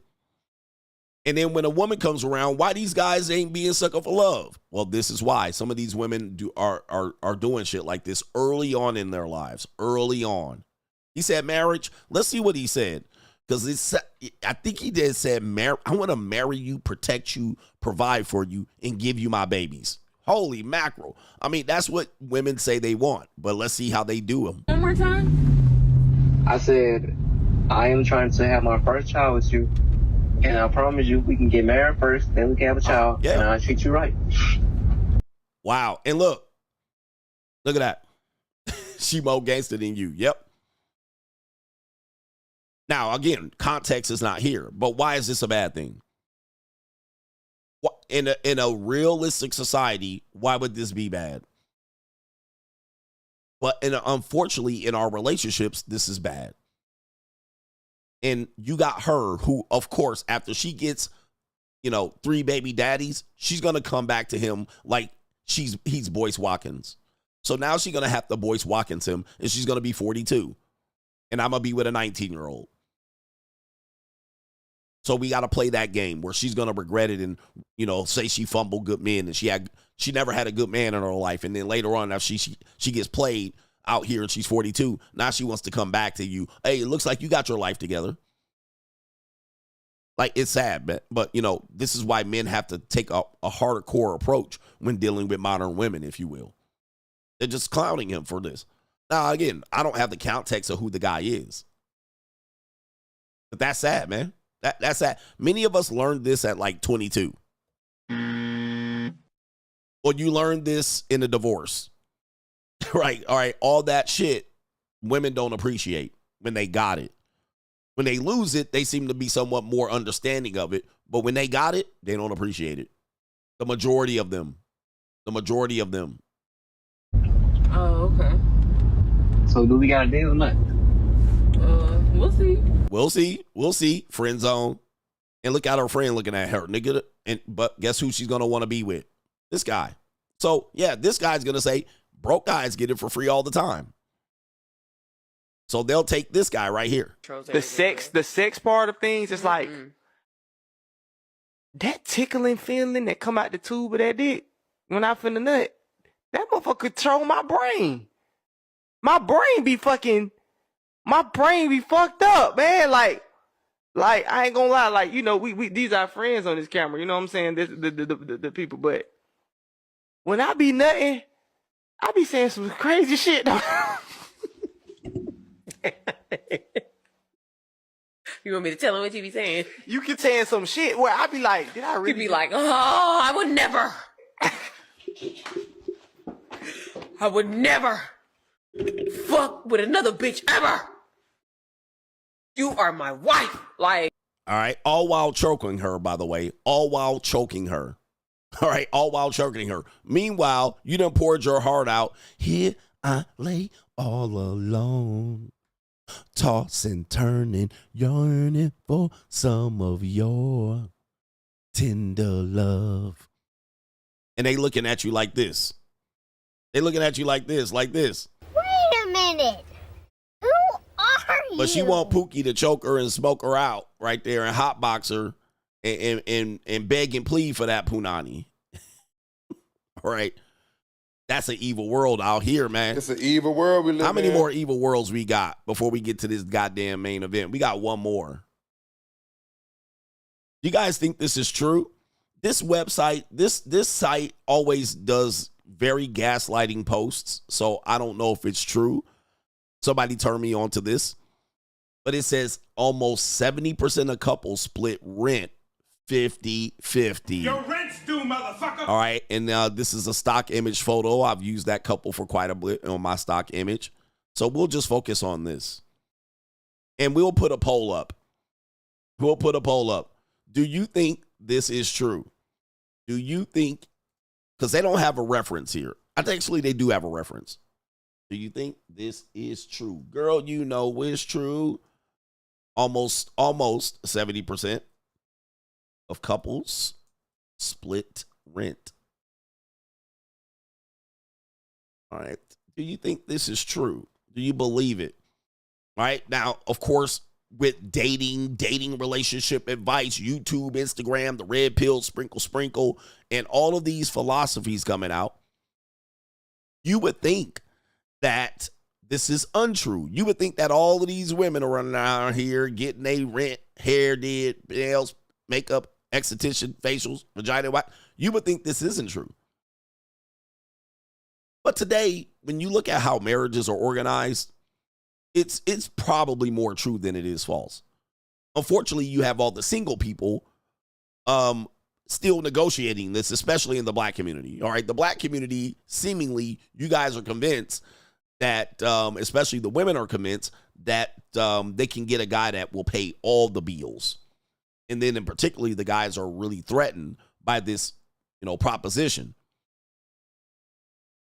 Now, it says the rent is paid 50-50. That doesn't mean the expenses are paid 50-50. So I'm going to have to go ahead and dig in a little bit deeper into this to see if we can find the reference material.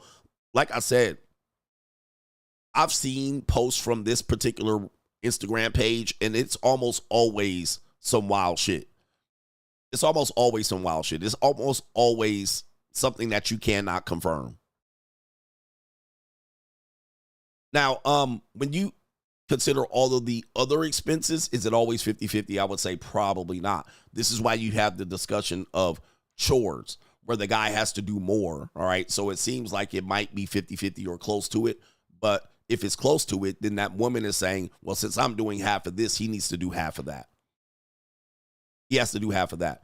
When you look at white guys, there's always my proposition about white guys.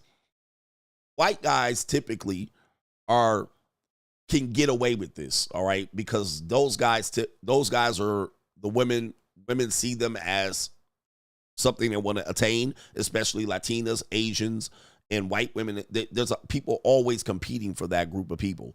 So he's able to get away with not having to do this. Chad Light, Chad adjacent, Pookie Max, and or that woman wants to get married. So she'll do whatever she needs to do to keep that up. So the majority of Americans are that. So you will probably see that. And if that guy's not paying 50-50, he might be paying 100. Very rarely will he be paying none. Maybe at some point he might be down bad. Very rarely he'll be paying none. But most women work. When it comes to rent, I definitely think people are more likely to split the rent 50-50. Not the rest of the expenses, though. I would say that's probably less likely. They have quoted that it is a lending tree survey. So if this is true, we should be able to find that. Should be able to find it. Most couples split 50-50 rent. You should be able to find it. Okay. Let's see here.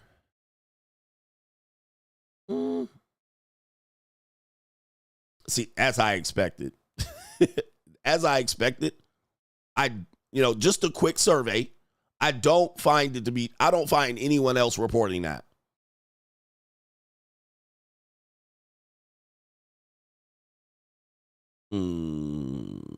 Okay, 39% of married millennials and Gen Zers split the bills. 27% split proportionally based on the income. 23% split. The only people I see reporting that, Lending Tree saying that, again, is that particular brand of Instagram. 8 at the table right there. It is on Threads. 8 at the table. They're reporting Lending Tree saying that. I got a Reddit. I got Magnified Money saying not 50% or most, not 70%. Why most couples shouldn't split rent equally right here. And many young unmarried don't split rent equally. All right. Again, I think that's why I even said at the beginning before I shared that this particular page tends to spit out a lot of bullshit that you cannot verify. You can't verify it. Okay. They put Lending Tree, but they didn't even put it. So watch out for this type of propaganda being pushed out. Okay. Because I've caught them several times. People have sent me stuff and I'm like, I no longer trust them. I no longer trust them with information. All right. Unless they have a source. So be careful out here. I don't think it's 70% of couples at all. All right. Let me do this. I got a Crime and Law CGA that will do the super chats in the main event. It's right on time. We're having a good weekend. I'll do a Crime and Law CGA quickly, briefly. Let's get it. All right, we got, what did people say? 70% of people said yes. Is this on your own experience? When I was married, did we split? No, well, she was a stay-at-home mom for the majority of the marriage, so we certainly didn't split the rent. All right, we have a wild Karen on the loose. Guys, if you have PTSD, be careful with this. If you dated fat white women and you have PTSD from them, watch out. We got a wild rhinoceros on the loose. And a hippopotamus. Okay, a Karen goes crazy after getting in the car accident. I have food in my car! I have food in my car! You need to calm down. I have food in my car! Ma'am, you need to calm down. I have food in my car! Stand over here. Babe, you need to get here. You need to get here. You can go. Here now! So what happened? The leg turned, there was a car in front of me, and all of a sudden I got hit from behind. Okay. And then I pulled over here. All right. What's your information here? Kayla. I'm in front of Pookie Safe. Kayla, what happened? Get here now! Because these cops are pissing me the f*** off! Kayla, you're not going anywhere. You're not going anywhere. Wow. All right, Kayla, you're going to be detained. You're going to be detained. Stop! Why are you running away? He wouldn't let. Hey. There was a green light! There's an accident. Why are you yelling? Why are you freaking out? Oh, the humanity. I'm in the middle of work! Okay, well, you're not going anywhere. I'm not going Chris, anywhere! get over here. I'm not going anywhere! You need to get here now. These cops they're pinning me to a corner. Yeah, we're trying to gather information so we can get you out of here. I'm in front of Pick and Safe. Okay? Kayla. My car is Oh, Kayla. no. My car is I need to Are you saying it's gonna start? You're not starting your car. No.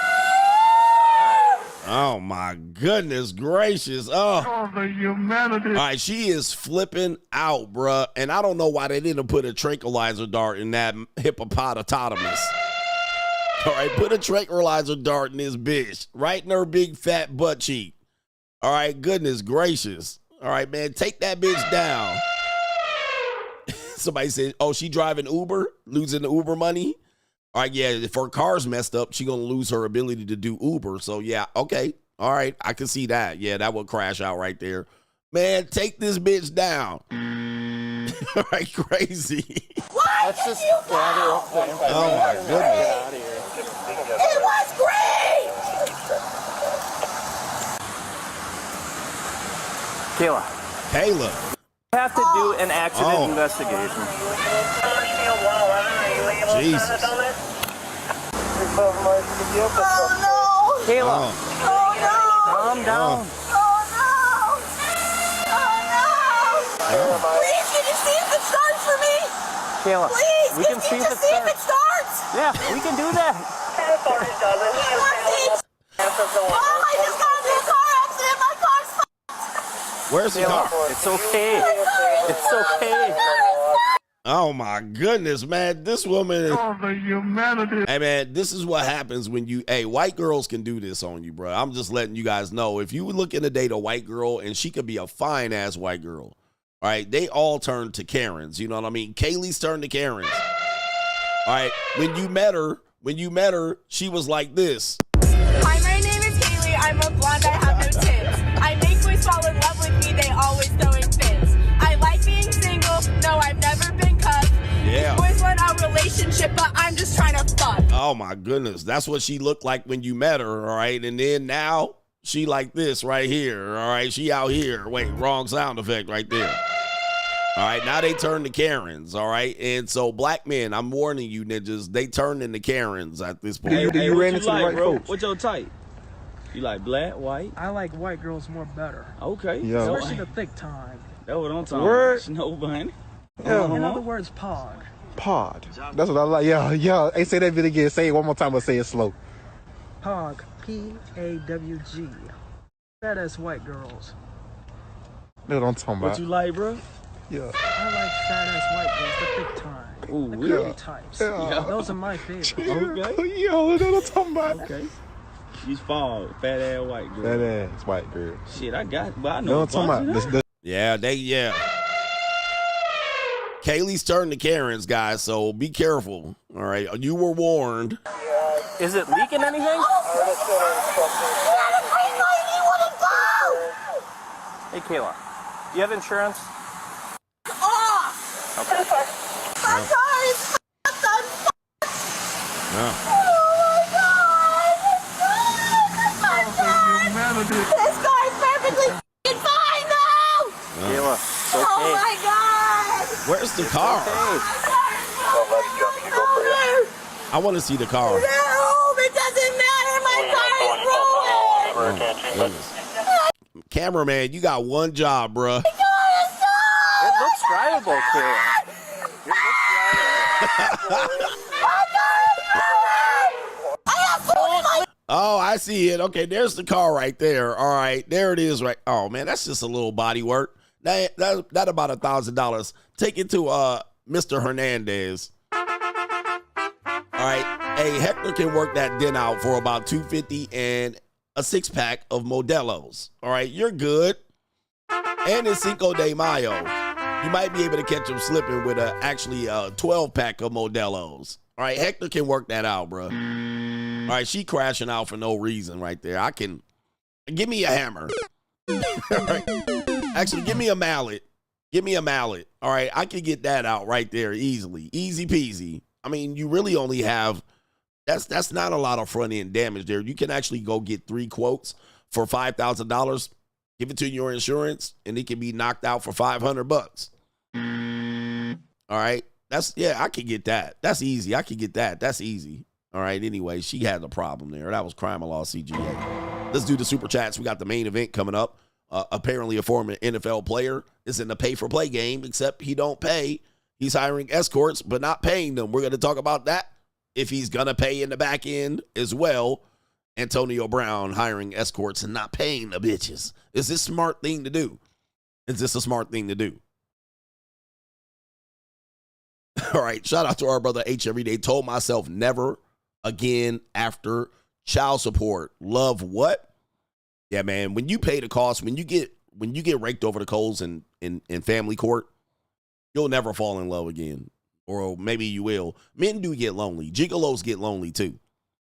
Macaroni Tony, multiple hens told me that wonderful second husband. It saddens me until I found the free agent lifestyle. Now I'm delivered. I think you meant they told me that you would be a wonderful second husband. Now, any woman that is trying to convince a man after a divorce to get remarried should be criminally prosecuted. This woman is a predator. Right there, like, well, you know, I would never do that to you. Gentlemen, if you divorced, here's some quick advice. If you get a divorce or a bad relationship, you have a bad breakup, you should not date a regular chick for 5 straight years because you're very hurt. You're hurt, you're traumatized, and you're bitter. Okay. Do not. 5 straight years, only hookers and coke. That's it. Let that shit wear off, grow up, grow into your life. Brothers, 5 years. Any woman pressing you to get remarried after you got divorced or you got put on child support and you still paying child support and she tried to convince you to marry her is a criminal. She a cocksucking criminal. 5 years of hooker and coke. That's it. Just go to the titty bar here on out. Go get your meat fixed and go say, fuck off. Go get your life together and go run your bag up. Okay? Because you can ill afford. You can ill afford to get back into out here because you guys don't realize, man, you are being traumatized. You are not in the capacity to make good decisions on relationships. All right? You are in a terrible condition to make decisions on relationships and your future. Okay? And your future. Don't do it, guys. You are not ready for this because you're going to get preyed on. These women, there's some predatory women out here that just trying to sink their claws into your stability. You know what happens is that since you were previously married, you're a big target for old soggy broads. All right, 35 and up. And the reason why is because those women see you as a person that has previously got a commitment. So you're easier to get across the marriage line than a guy that has never gotten married. You already have kids. You're a father. You're involved in your kid's life. You're easier to get across that marriage line than a guy that has never been married. So she's going to sink her claws into you. She's going to prey on you. She's going to prey on your vulnerabilities. She's going to tell you she's different. You're going to and the next mistake you're going to make, listen to me. The next mistake you're going to make is you're going to give her the playbook to manipulate you. 100%. You know how you're going to do it? You big dummy. You're going to do it is because you're going to tell her everything your previous woman did. You're going to be like, my ex-wife did this. My ex-girlfriend did that. My toxic ex-girlfriend did this. My last wife did that. And she's going to be over there taking notes. Okay, so he doesn't like this. He doesn't like that. And all she has to do is not do those things. And she's going to look like a fucking angel. And you're like, she is so great. She's so different than my ex. Now, men and women do this. What I always tell you is never evaluate the end of your relationship with the beginning of another relationship. I'm giving you solid life advice here. Never evaluate the end of a bad relationship with the beginning of a new relationship. People will do this. Your ex at some point was wonderful and perfect. They were wonderful, perfect. They couldn't miss. They were the best possible person. You overlooked all the red flags. You thought this person had the smoothest, creamiest, and tightest vagina you could possibly ever find. And you was eating it up. You was gobbling it up. You was in love. Then guess what? Time revealed, and then bow, the red flags is now a communist Chinese parade. And now you're like, I'm out of here. Then you meet the new woman and you sit up there. Oh, she great, smooth. She great. She wonderful. She got the smoothest, wettest, creamiest, and tightest vagina I ever met. And then guess what? You're evaluating the end of a bad relationship where it's a red flag parade and you don't see any red flags over here. You give her the playbook of manipulation. She just takes notes to not piss you off long enough, and she's going to tell you how great she is. Meanwhile, she a divorcee. Meanwhile, she a single mom. Meanwhile, she old and soggy, and she's going to try to get your ass to the finish line in under 6 months to a year. And then you going to get cooked. Gotcha, bitch. You're going to get cooked. You're going to get cooked. And then, more than likely, you can't divorce her. Why? Because if she then, the mask falls off. And then she baits and switch you in under 3 years, which she's going to because she's older. She ain't going to want to be intimate with you like when you were 22 and your girlfriend was 22. She now 35, 36, 40, 42. She going to cut off that sex spigot real quick right after that marriage. Then guess what? You're going to have to save face because you can't be a 2-time divorcee in 3 years because your ex-wife over there running these streets and having a party on your alimony and child support. Now you over here about to get divorced twice in 3 years. So you got to save face. You got to make it work with the second wife. And you got to get humiliated and embarrassed and sitting over there, got to go to the titty bar anyway.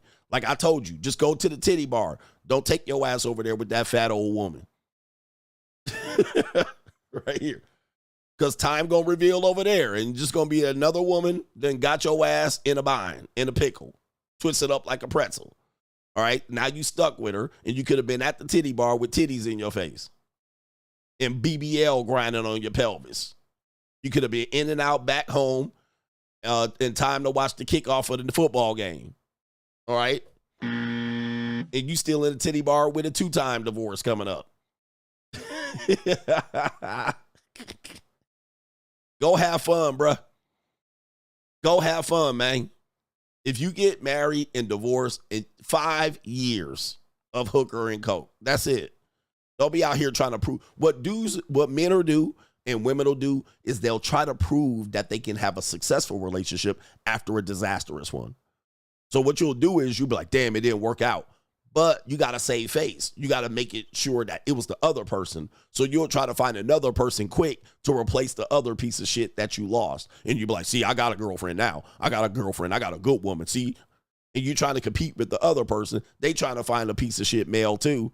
And y'all end up fucked up. Either way, just go have part, man, go live the free agent lifestyle, go travel. And then after you get your bag back up, then you can look back pragmatically and you'll look at the second wife you would have married and you'll look at her and say, God damn, I'm glad I didn't marry that broad too. You a winner, nigga. Winner, winner, chicken dinner. Let's go. Take notes. I'm giving you the cheat code to life. Take notes. Because you wouldn't have married, when your bag is up and your feelings are all intact, you'll look at that fat sack piece of shit that you was about to marry on wife number 2, and you'll be like, thank God I didn't marry that piece of shit. Just look her up on Facebook. Pull her up on Facebook 10 years down the line. You would have been stuck with her. And let me tell you something. Nobody married her in the last 10 years either. You would have been the only dummy in 10 years that would have married that piece of shit. All right. And guess what? She looked like she terrible now. All right. You'd have been the only dummy to take that damn deal. You'd have been the only dummy to take that damn deal. You big dummy. You know how many women tried to sink their claws into me after a divorce? I can pull them up on Facebook right now, 10 years down the line, and Oompa Loompa. Please, stop. Guys, if you get a divorce and or you go through a bitter breakup, 5 years, hookers and coke. That's it. No, don't do the coke. All right, we don't, no coca. Hookers. All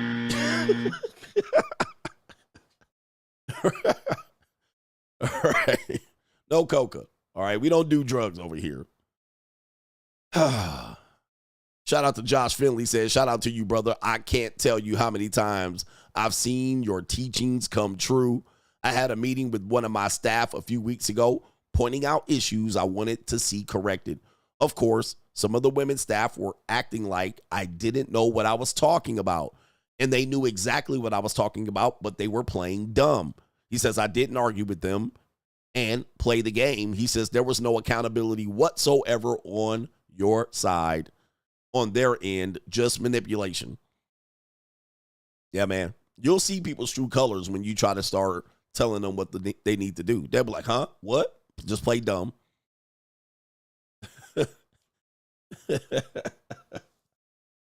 All right. Anyway, shout out to Kaylin says sex in itself is nasty. This is true. He says you're exchanging bodily fluids and going down on one another where you urinate. Even baby making is nasty. If couples want to achieve monogamous sex for years and decades, they can't only have sex just one way. They're going to have to be some naughty and nasty sex involved. All right. Typically not biologically advantageous for people to continuously do stuff like that, but I see what you're saying. All right. Most people wear off biologically the ability to perform in that manner. Right. Most people don't have nasty sex for years. They'll have it for a short amount of time. And then, you know, it's then you'll be like, I'm going to get this all the time. And then you marry her and you'll get no more.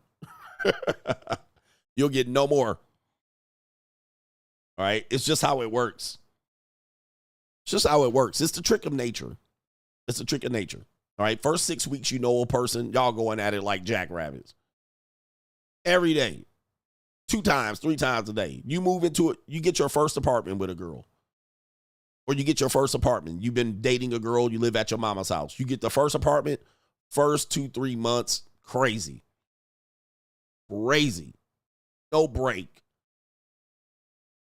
Then the next remaining months of the lease is a disaster. It's a disaster.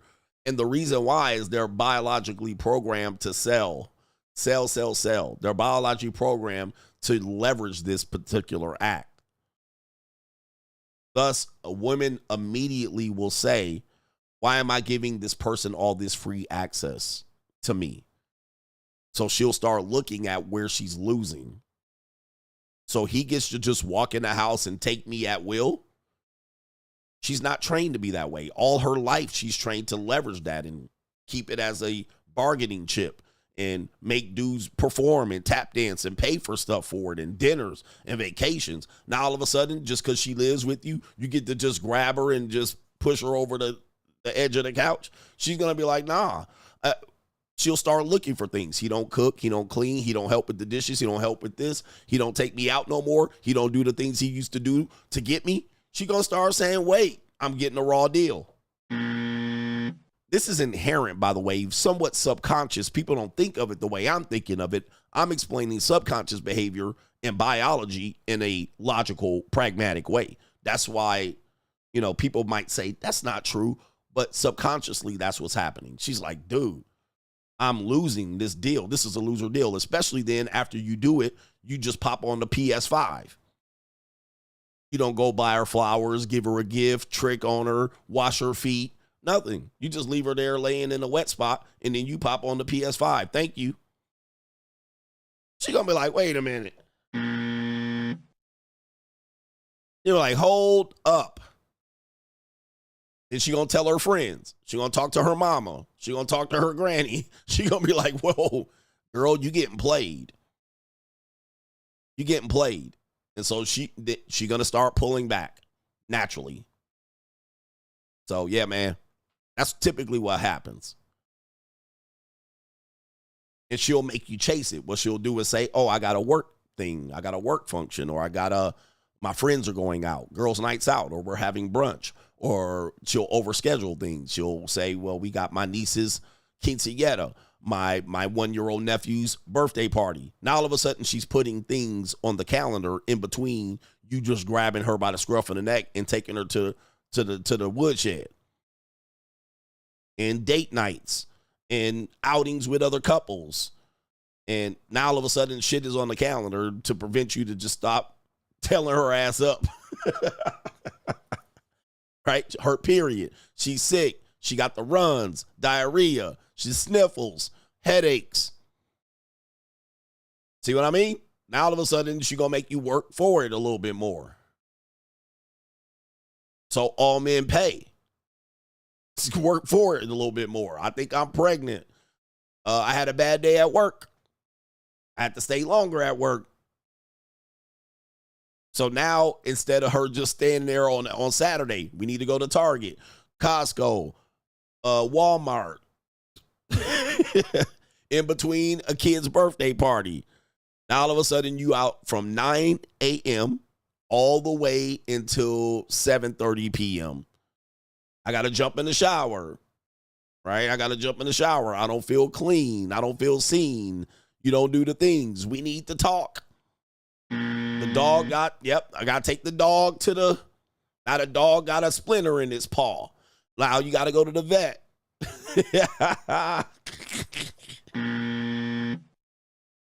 Tell me I ain't lying. Yep, IKEA. Let's go shop for furniture at IKEA. This is her way for making you pay.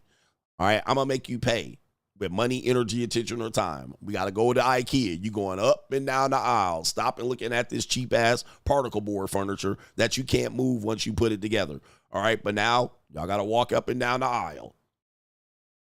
Now you stuck getting 2 pieces of sex the rest of the week.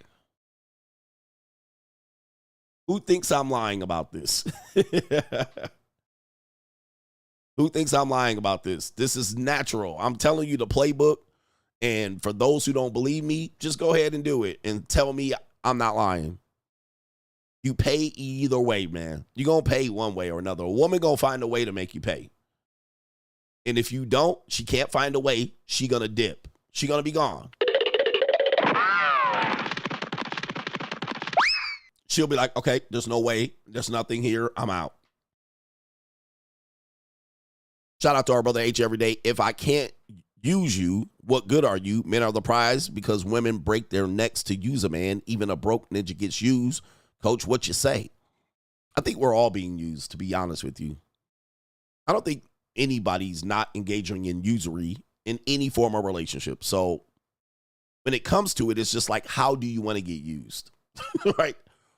You do have to make a choice. How do you want to get used? What are you willing to put up with? Nobody's getting anything for nothing. There's no such thing. So how do you want to get used is the question. What are you willing to put up with? You got to make decisions out here. Got to make decisions. For instance, I'm going to tell you, man, guys, you will find guys will want to use a woman. They'll cold approach them. They'll run Mac. They'll run their game. The minute the woman says Cash App, the minute the woman says dinner, the minute the woman says she's an escort, guess what? They shut down. They have no game for that.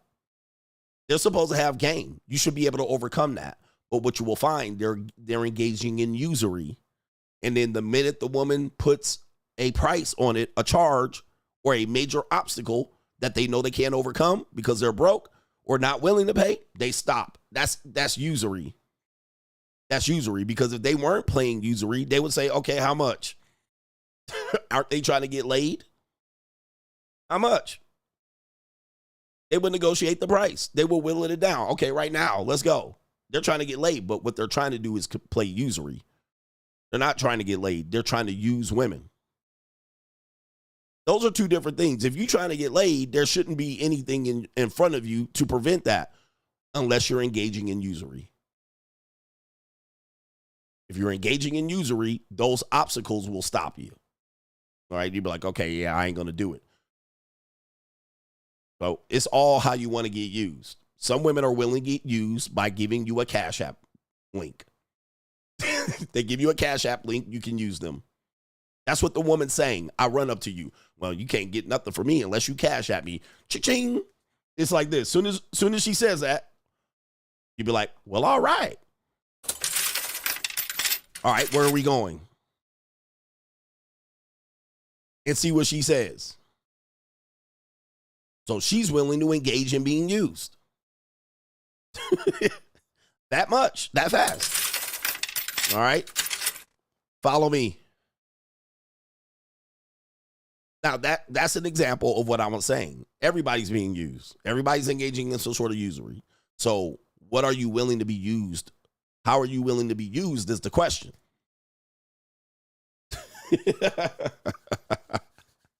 This is too much for y'all because you guys are fucking lemmings. You guys don't have this type of insight.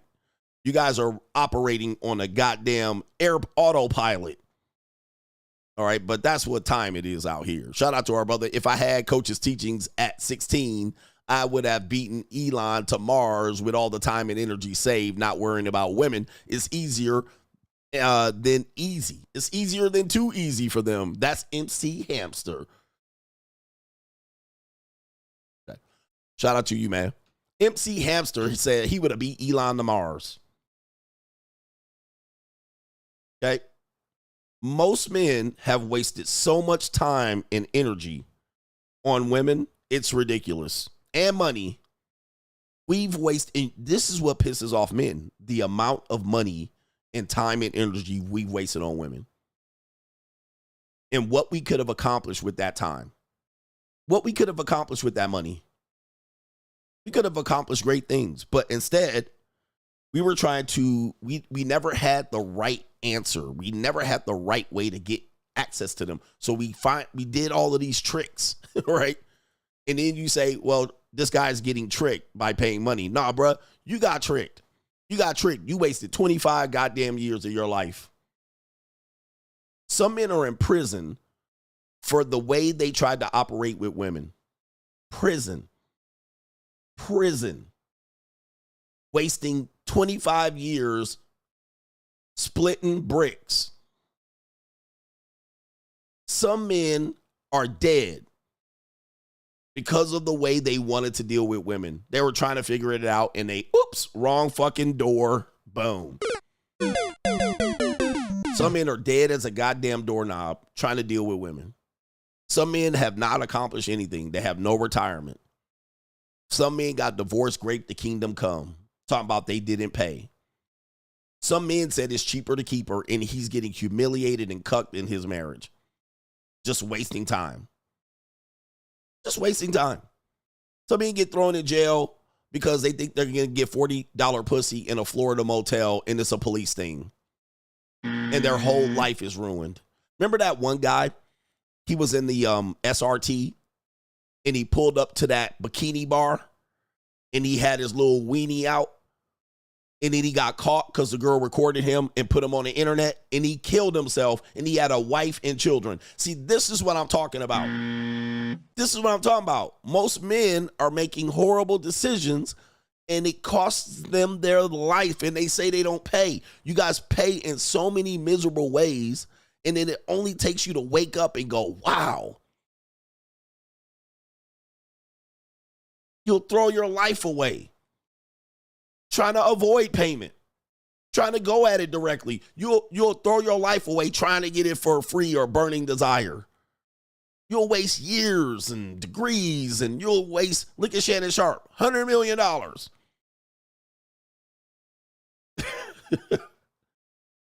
$100 million.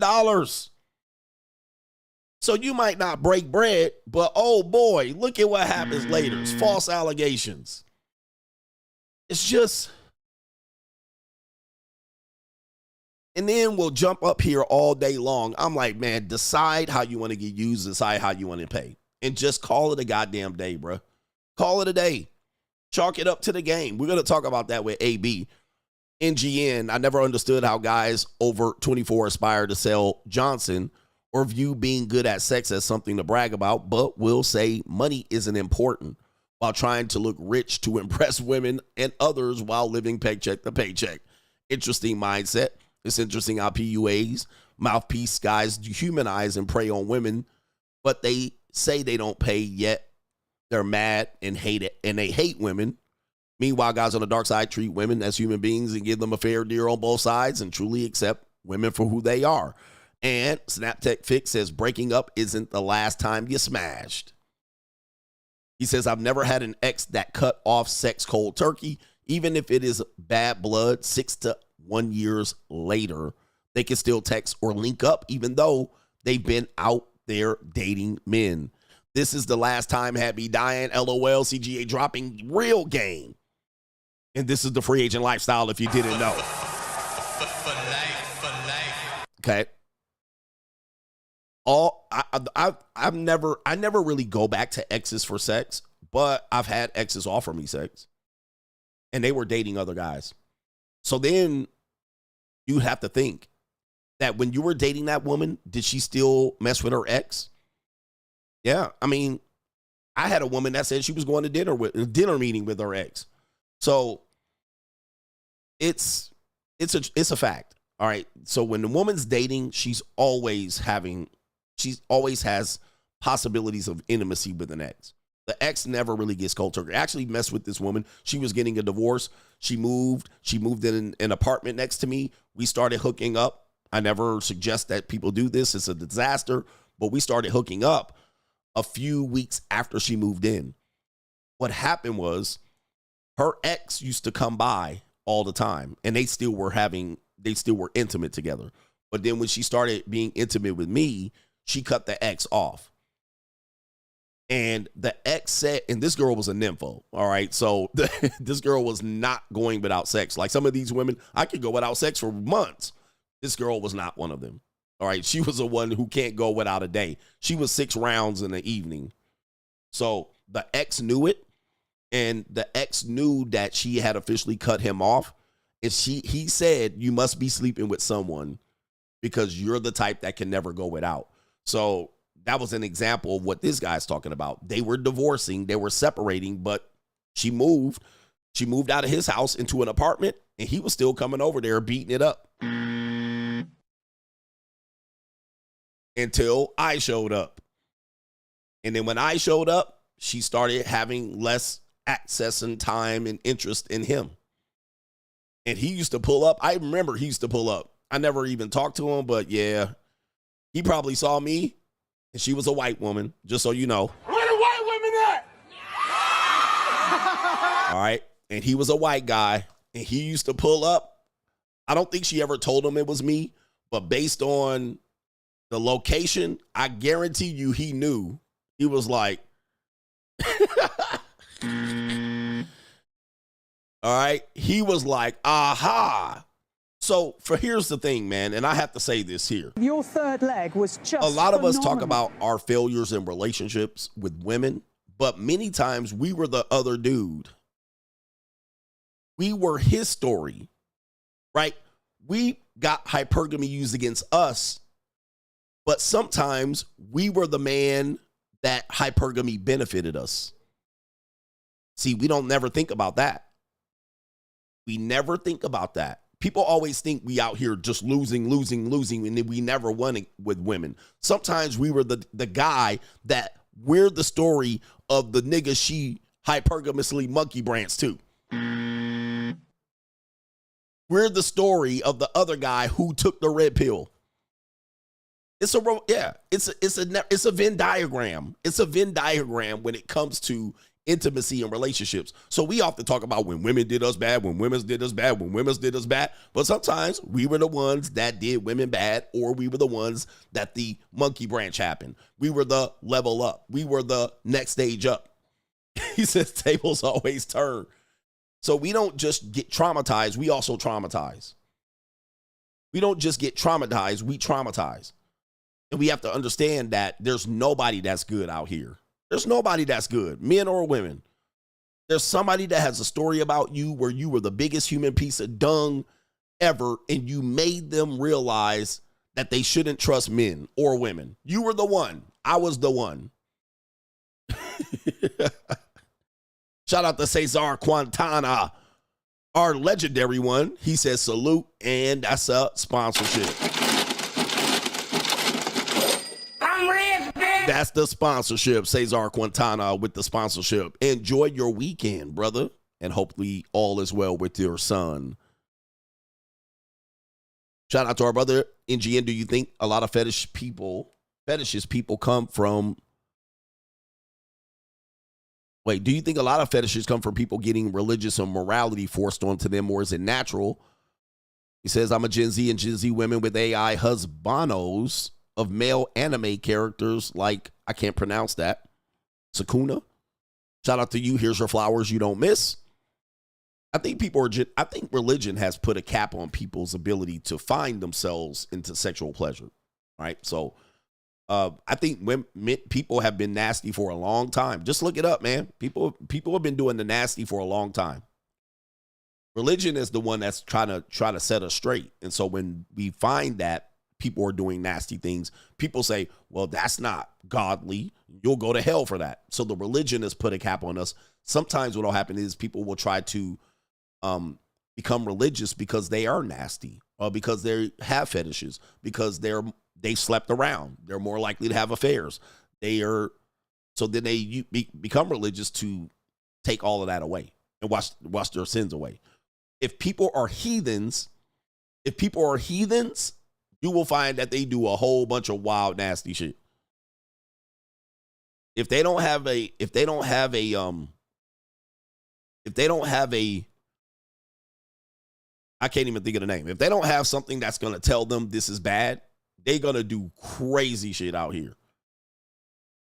Like a moral compass, a Bible, something like that. Something that says the Bible said pork is unclean. If they don't have anything like that, they're going to be going crazy, doing the craziest shit. And sometimes people who are religious, they're fighting that demon and they do crazy shit too in their religious beliefs. Yeah, a governor, that would be the true one. If they don't have a governor, the religion is a governor. It basically will make you feel guilty for touching yourself and touching others or desiring and lusting others. So the governor is the religion. So then when people have the governor on, then they see people doing something outside of that, they come back to the governor. The moral, oh, okay, well, you know, in my religion, in my God, we don't do that. Yeah, type shit. Or if they do it, what'll happen is they'll feel guilty. Oh, God has looked upon me in my sin and immorality. And they feel guilty and they'll go to the Catholic priest or they'll go to confession and they'll say, confess my sins, you know, wash all my sins away. I've been a heathen. Sometimes when a woman's in the middle of doing something nasty, she would be like, God would not be looking proud amongst me. But of course, Catholics are big 304s too. All right. So religious people do dastardly things and they basically take sin and go, well, this sin is not as bad as this sin. Well, all sin is bad. And for all that sin is falling short of the glory of God. Indeed. And last one, and we'll get to the main event. Shout out to our brother Gunner, says, Coach, not sure if you went over this, but did you hear about Jeezy getting 50-50 custody for the daughter for Jeannie Mai? Sad that 50 is considered a win. Thank you for your teachings. I don't know if this is an update story. Is this update? Or is this old news? All right. I haven't got new news on this one. And then they even had bad news on this one. So I did see somebody else say it. But a lot of people haven't got the updated news on that one. So I'm not going to report that yet. But if he did, it is sad that 50-50 is considered a win. All right. I've always said that. Main event. Thank you for being here.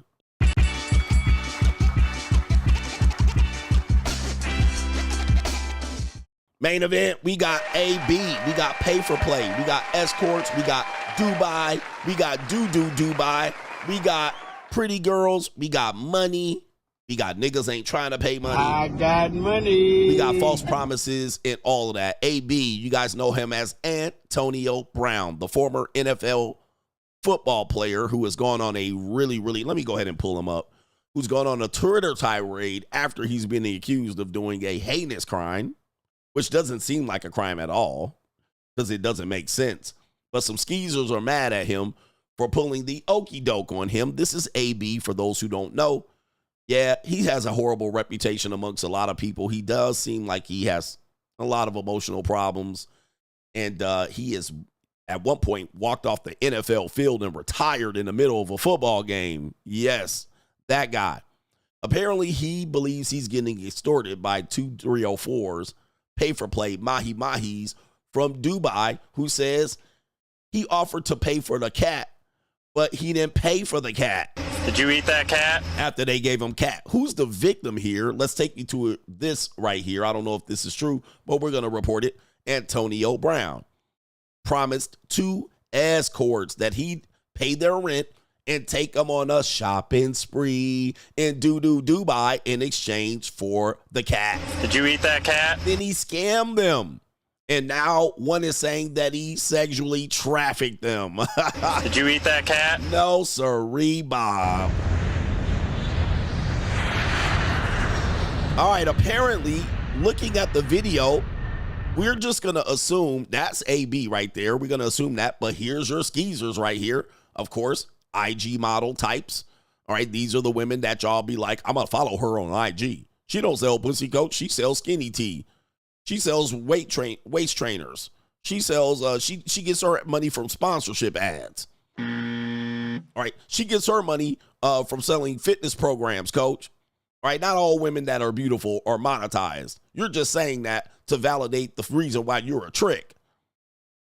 And I'm going to say, you're never going to get any of these girls. I don't care how much you follow them bitches. I don't care how much you DM them. I don't care how much you put the lick emoji in their comment section. Them girls are play for play. It is what it is. When I start selling pussy, I don't want to hear it. All right. So we are going to read this text message here. You see the young ladies there. They look like they're having a party that he had to pay for.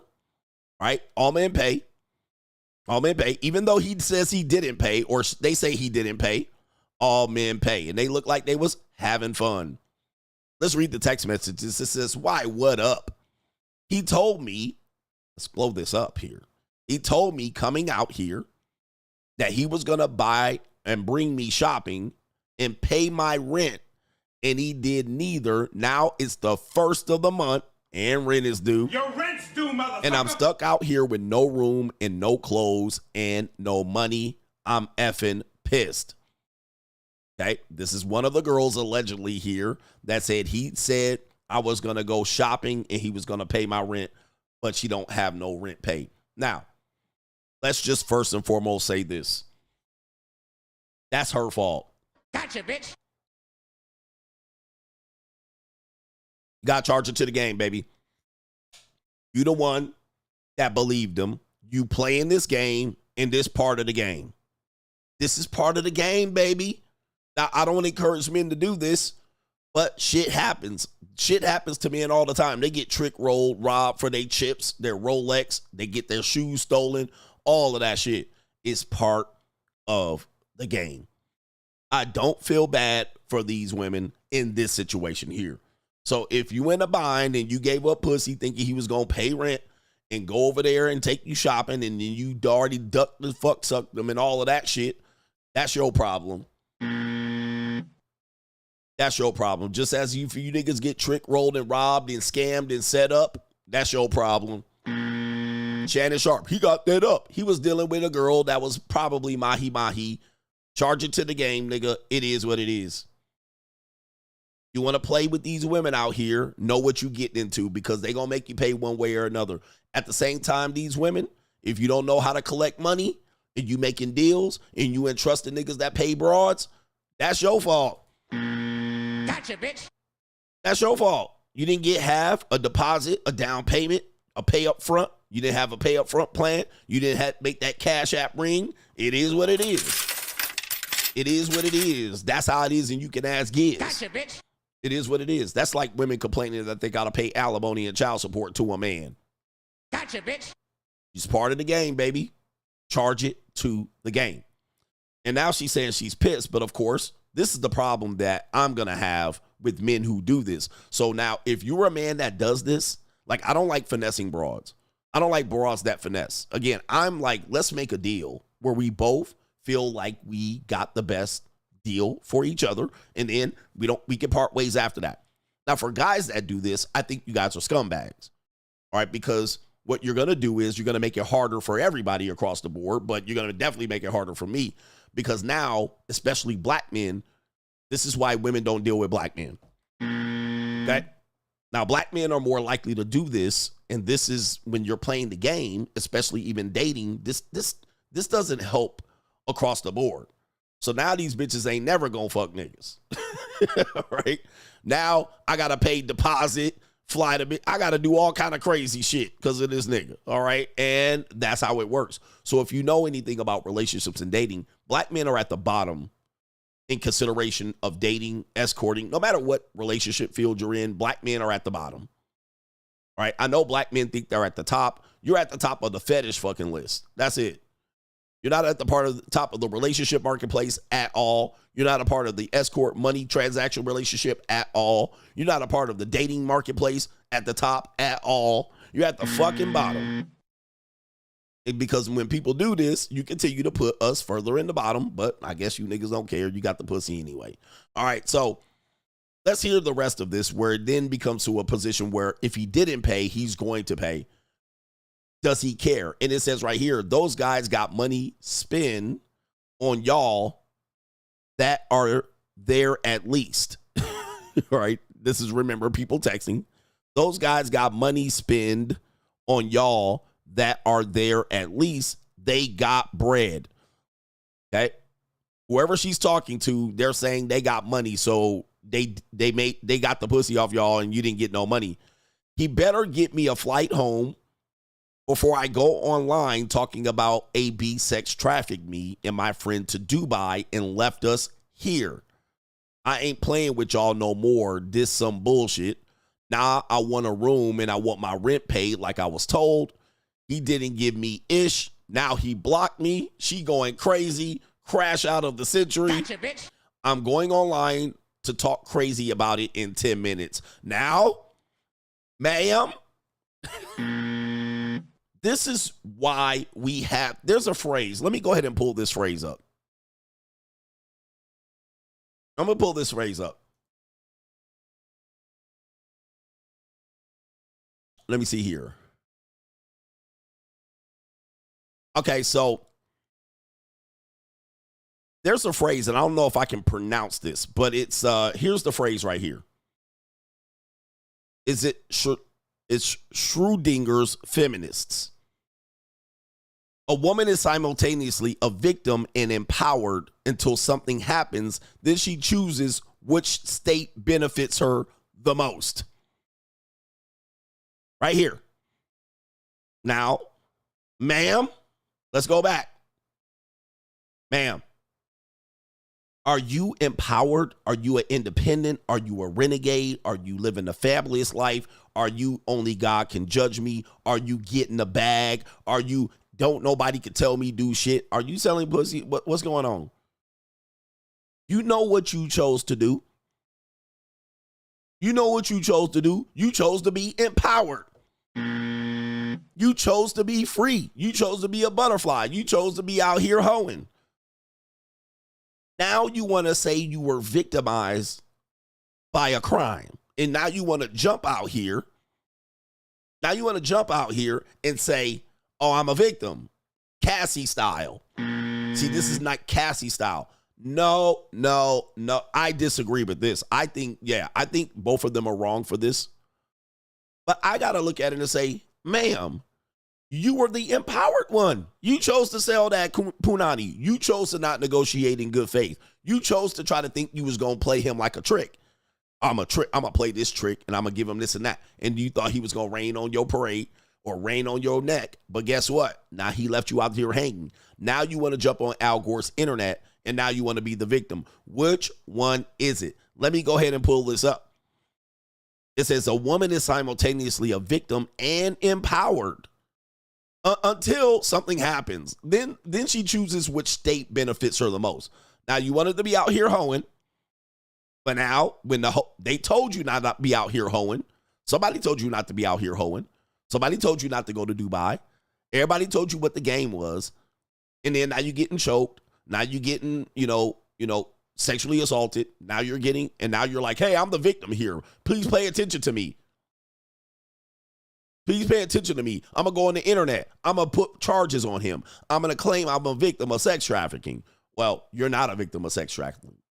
If he flew you out with the intentions to pay you, you flew out, you got tossed, you got split roasted, and then he didn't pay you, well, in that case, that's not very good sex trafficking, okay? That's like saying you're going to charge me for taking a bribe, but I never took money. I never took any money. Okay, I might said I would take money. I might say I would take money, but if I never took the money, I never took the bribe. So you volunteered, baby. You can't jump on there and say you were trafficked and there was no crime committed.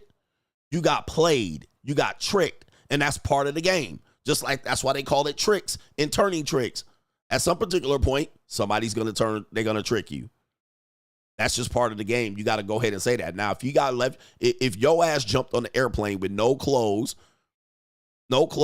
you had no ability to pay. See, this is the part I don't get. Hey, hoes. This is what, hey, man, I got to get these hoes in check. Hoes, if you going to hoe and be a renegade, hoe properly. Why you out here with no money? You a lazy hoe. This is why hoes need pimps, all right? I'm not a big person to say, I don't like pimps. But this is why hoes need pimps. How you out here with no money? See, a pimp will have some money on you. A pimp will be able to fly you back. A pimp would have been like, ho, you didn't get the money? Okay, all right, I'm going to put your funky ass in a room until I get there. Okay, but these renegades running out here, spending money, hand to mouth. They out here motherfucking paying Peter to rob Paul. They out here living paycheck to paycheck hoeing, and you out here with no clothes, no luggage, no room, no nothing. Where these hoes out here, you can't be a broke hoe flying to Dubai. You at least got to have I know you ain't going to have no credit card. I know you can't take more than $10,000 cash on an airplane without claiming it. But ho, why you out here? You out here lazy hoeing. You out here funky cock hoeing. All right, and but I know you too, man. I've known you for a long time, and I know that you like hoes. Wow. Well, now, wait a minute. Yeah, now, wait a minute.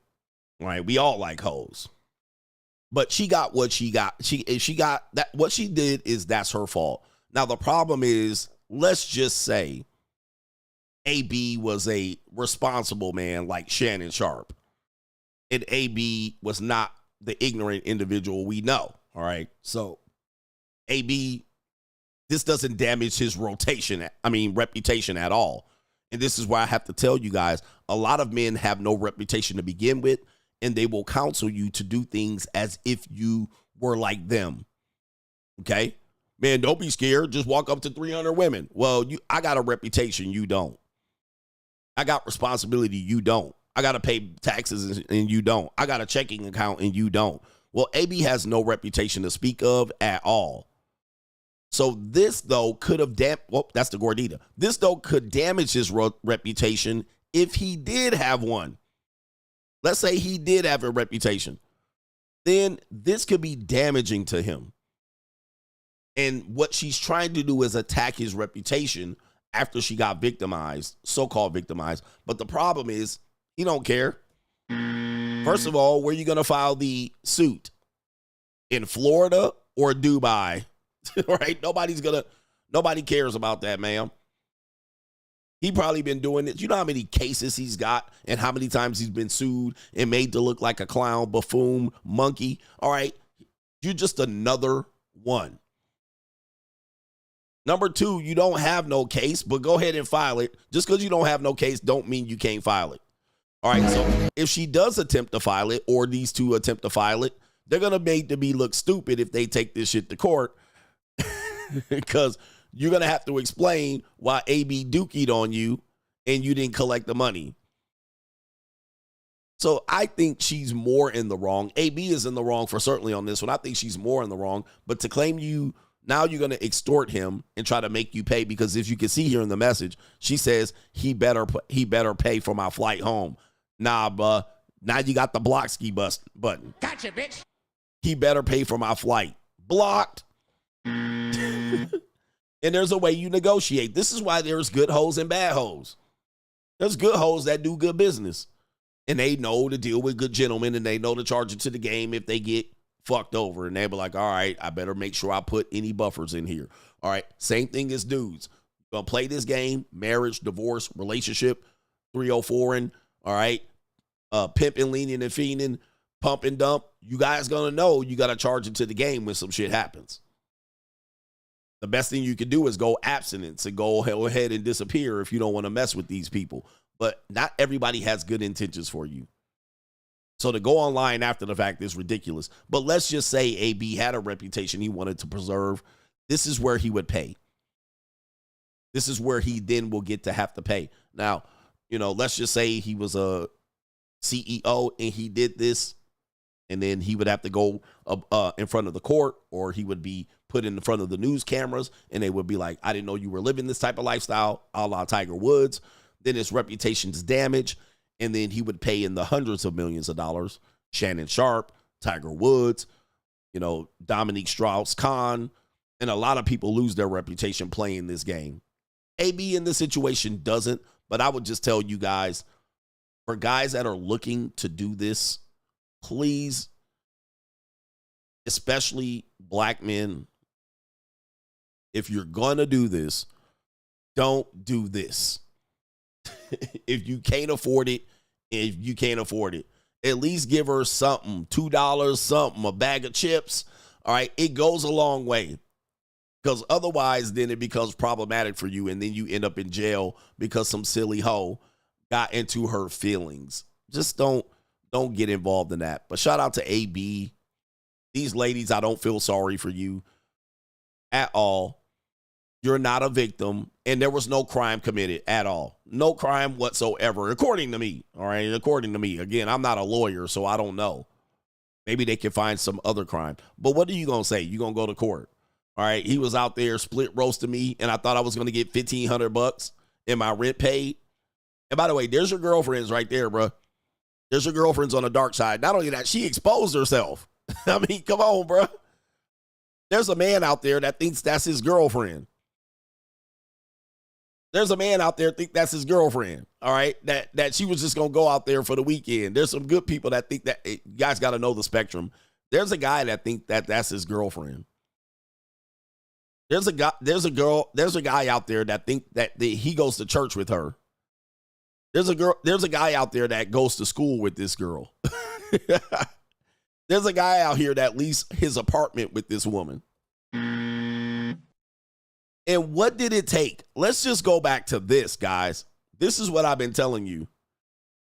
What did it take? You guys think that it takes all kind of, tricking to get these women to just jump on an airplane.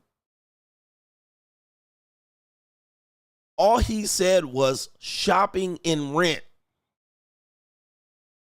And she flew to friendly skies. Right? Yes, that's somebody's daughter. That's somebody's daughter. A father thought that wasn't his daughter. All right? There's somebody's daughter, if you will. Guys, he didn't even give her a deposit, cash app, nothing. And you niggas want to run out here and run game left and right. And he told this bitch, I'm going to take you shopping and pay rent. Okay, let's just quickly add up the trick money. Let's add up what it possibly could have cost. Okay, let's start with the rent. If she lives in Miami, which she probably does, it could be $3,000 to $5,000. Okay, $3,000 to $5,000. And if she said shopping, it could be, let's just add another $5,000. All right, let's just say it was $10,000. For AB, that could be easy money. For me, that would be definitely stretching it. All right, I definitely, $10,000 for 2 skeezers. I don't know, man. I don't know if I'm in the major leagues yet. All right, but, these are good-looking young skeezers. You can't deny that. I don't know if I'm in that conversation at all. All right, but let's just say 5 to 10K. 5 to 10K. Let's pull this up. There's a girl right there exposing herself, alleged girl. 25,000 a cheek. All right, 25,000 a cheek, whatever it is. Let's just say whatever that is. Here's what I'm going to tell you guys. She would still be broke at the end of it. This is where guys be like, well, you making these hoes rich and you making a game off. I was like, the money's already spent, bruh. She ain't even gonna get no money. She was getting no cash from this. It was gone. It was gone before she got on the airplane. I know people, I'm not telling you to pay. What I'm saying was she was getting clothes and rent, which means in effect the money was already spent before he entered her body. And all she would have had was cheap knockoff purses from China if he paid. Cheap knockoff purses from China and rent paid on the first for 1 month. And this bitch flew to friendly skies.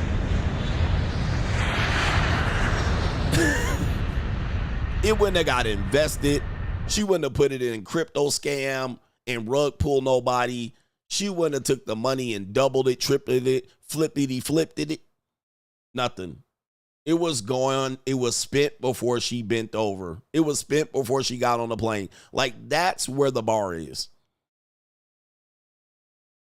That's all you have to do. Promise them. Clothes and rent. And guys, it's even worse than that at the lower end of the marketplace. This woman probably was sitting over there turning you down on a cold approach. She's probably on the internet. You thinking she out of your league. Coach, man, she out of your league. What do I always say? No woman is out of your league. She just out of your price range. Write this down. She's not out of your league. She's out of your price range. There's no woman out of your league. There's no woman out of my league. None. And I believe that. I've been telling y'all that. Some content creator tried to tell me some woman was out of my league. I pulled the same video of that woman who ended up having a baby by a rapper. That same woman said she was turning $100 tricks not that long ago. I'm like, how is this woman out of my league, bruh? I got a video of her said she was turning tricks for $100 on Figueroa. Just because she's pretty don't mean she's out of your league. She just out of your price range. And what's the price range? Rent, shopping. The bar is in hell, gentlemen. The bar is in hell. The bar is in hell. Dude, there's girls doing it for way less than that.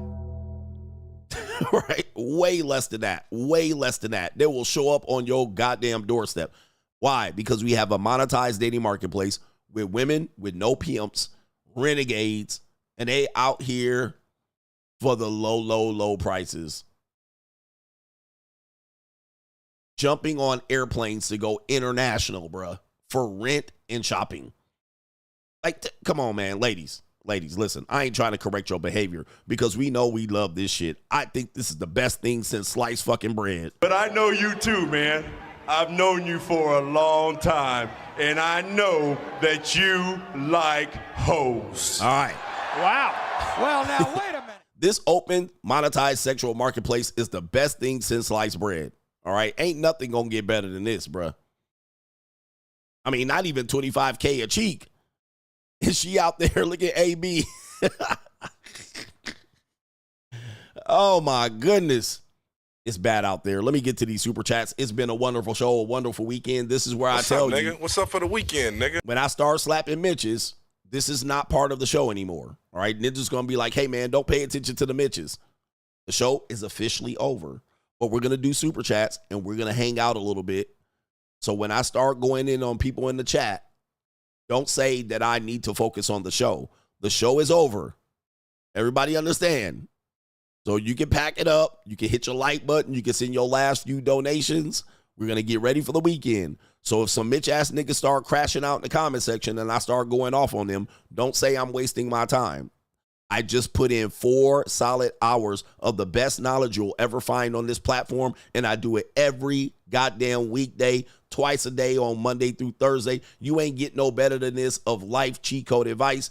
Ain't nobody going to do it better. So don't say I'm distracting myself when I start slapping Mitches. Nigga, I'm going to just say the show's over, nigga. Go somewhere, nigga. Yeah, I got time. All right? It's Mitch slapping time. Who going to put together 4 hours of great, impactful information? 4 hours just flies by. Does it seem like 4 hours when you're watching me?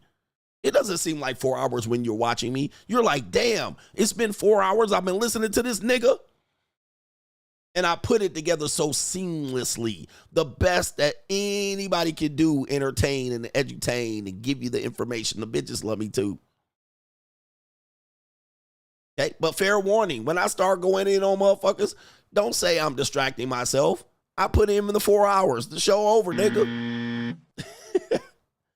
All right, anyway, what a great show. I appreciate all of you guys too for giving me the opportunity to stand in front of you.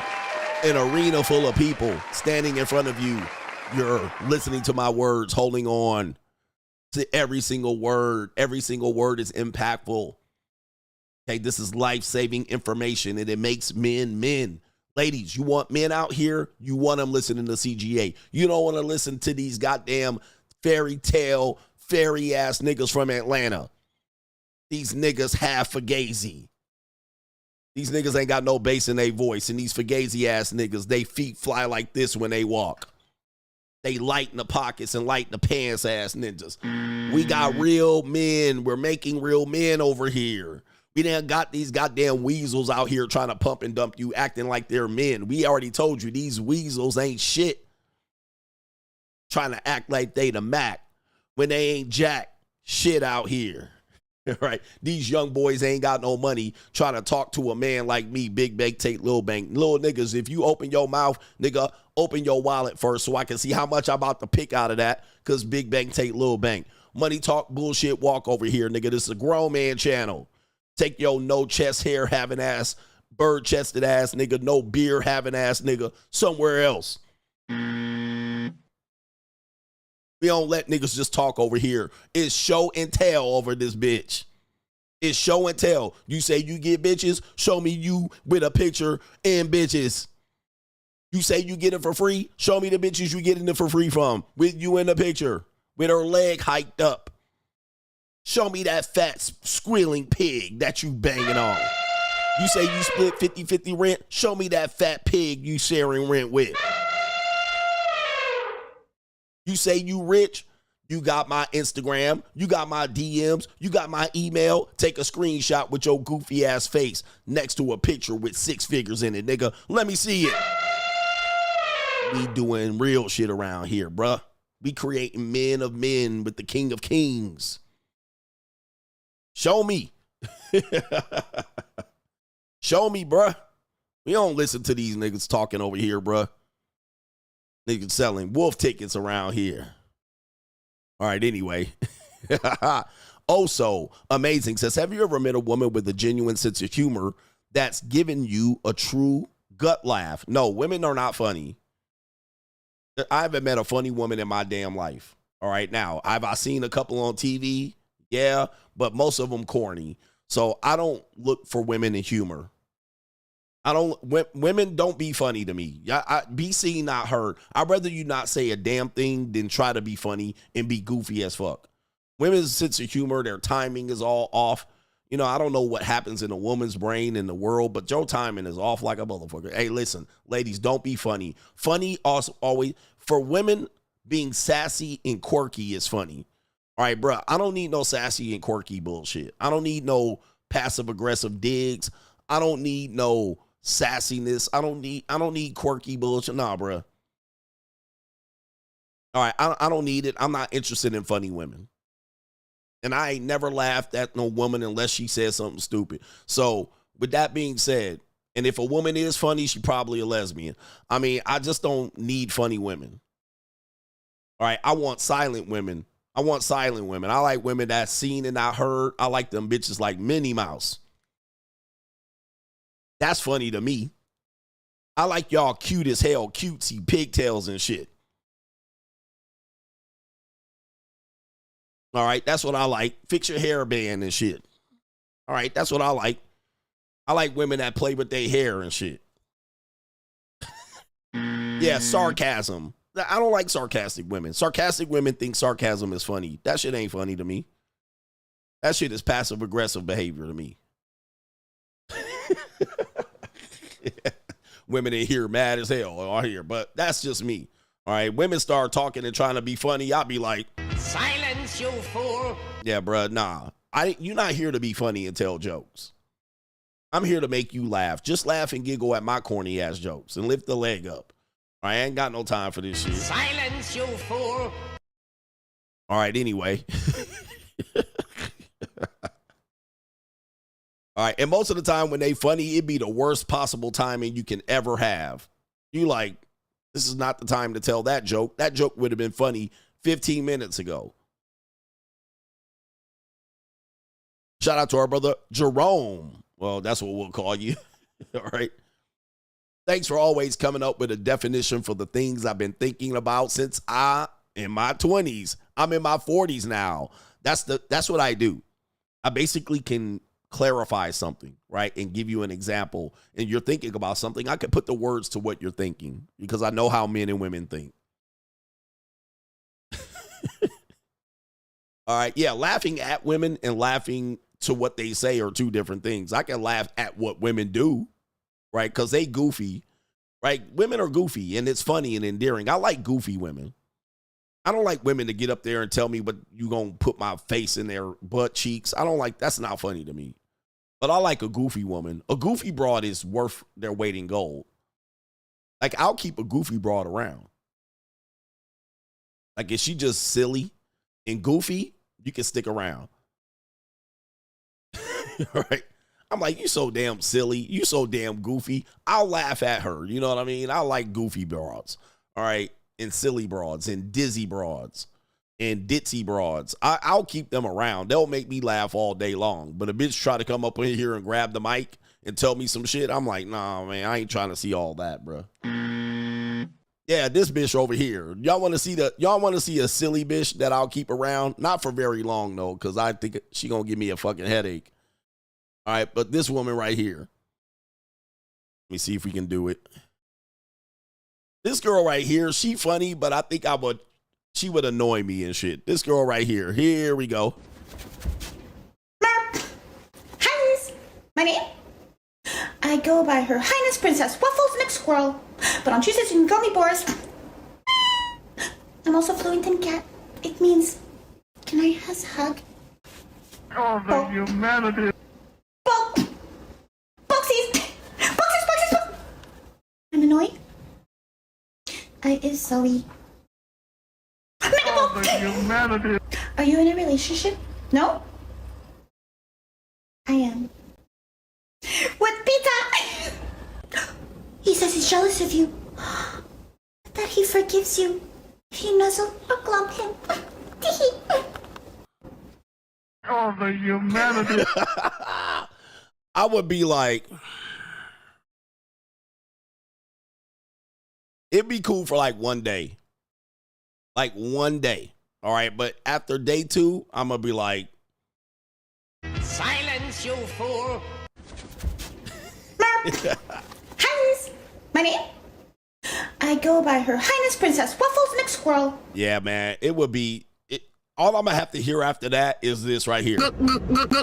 Yeah, man, that's all I'm going to hear after that.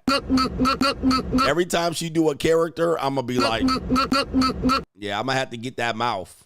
All right. Every time, hey, I'm going to be like, every time you do a character, I'm going to get that mouth. Ladies are humiliated right over here. Shout out to our brother Tony Esquire, says many men have destroyed and or lost their lives over bypassing females after sex follow-up appointments. Yes, Tory Lanez, Steve Air McNair, Harvey Weinstein, Cuba Gooding Jr., Martin Lawrence, Merlin Santana. That's the guy from, oh my God, that's the guy from the Steve Harvey Show. Robin Williams. There, just to name a few. Damn. Yep. I mean, dudes have lost their lives, man. That one guy, Merlin Santana from the Steve Harvey Show, that was a bad deal, man. You know how many men lose their lives over women? And I'm not blaming women on this one. Women are like, why are you blaming us? But men that put women on a pedestal as a priority, as a life goal, as a, your ego, my ego's attached to this woman. And we all go through this, especially as young men, because we don't have anything else, right? That's, women validate us in many means. And if you can't beat this as early as possible, you'll lose your damn life over these people. And here's the problem with this. When you dead, that same woman you died for is getting fucked by somebody else within 48 hours. Nutted in, railed, wrecked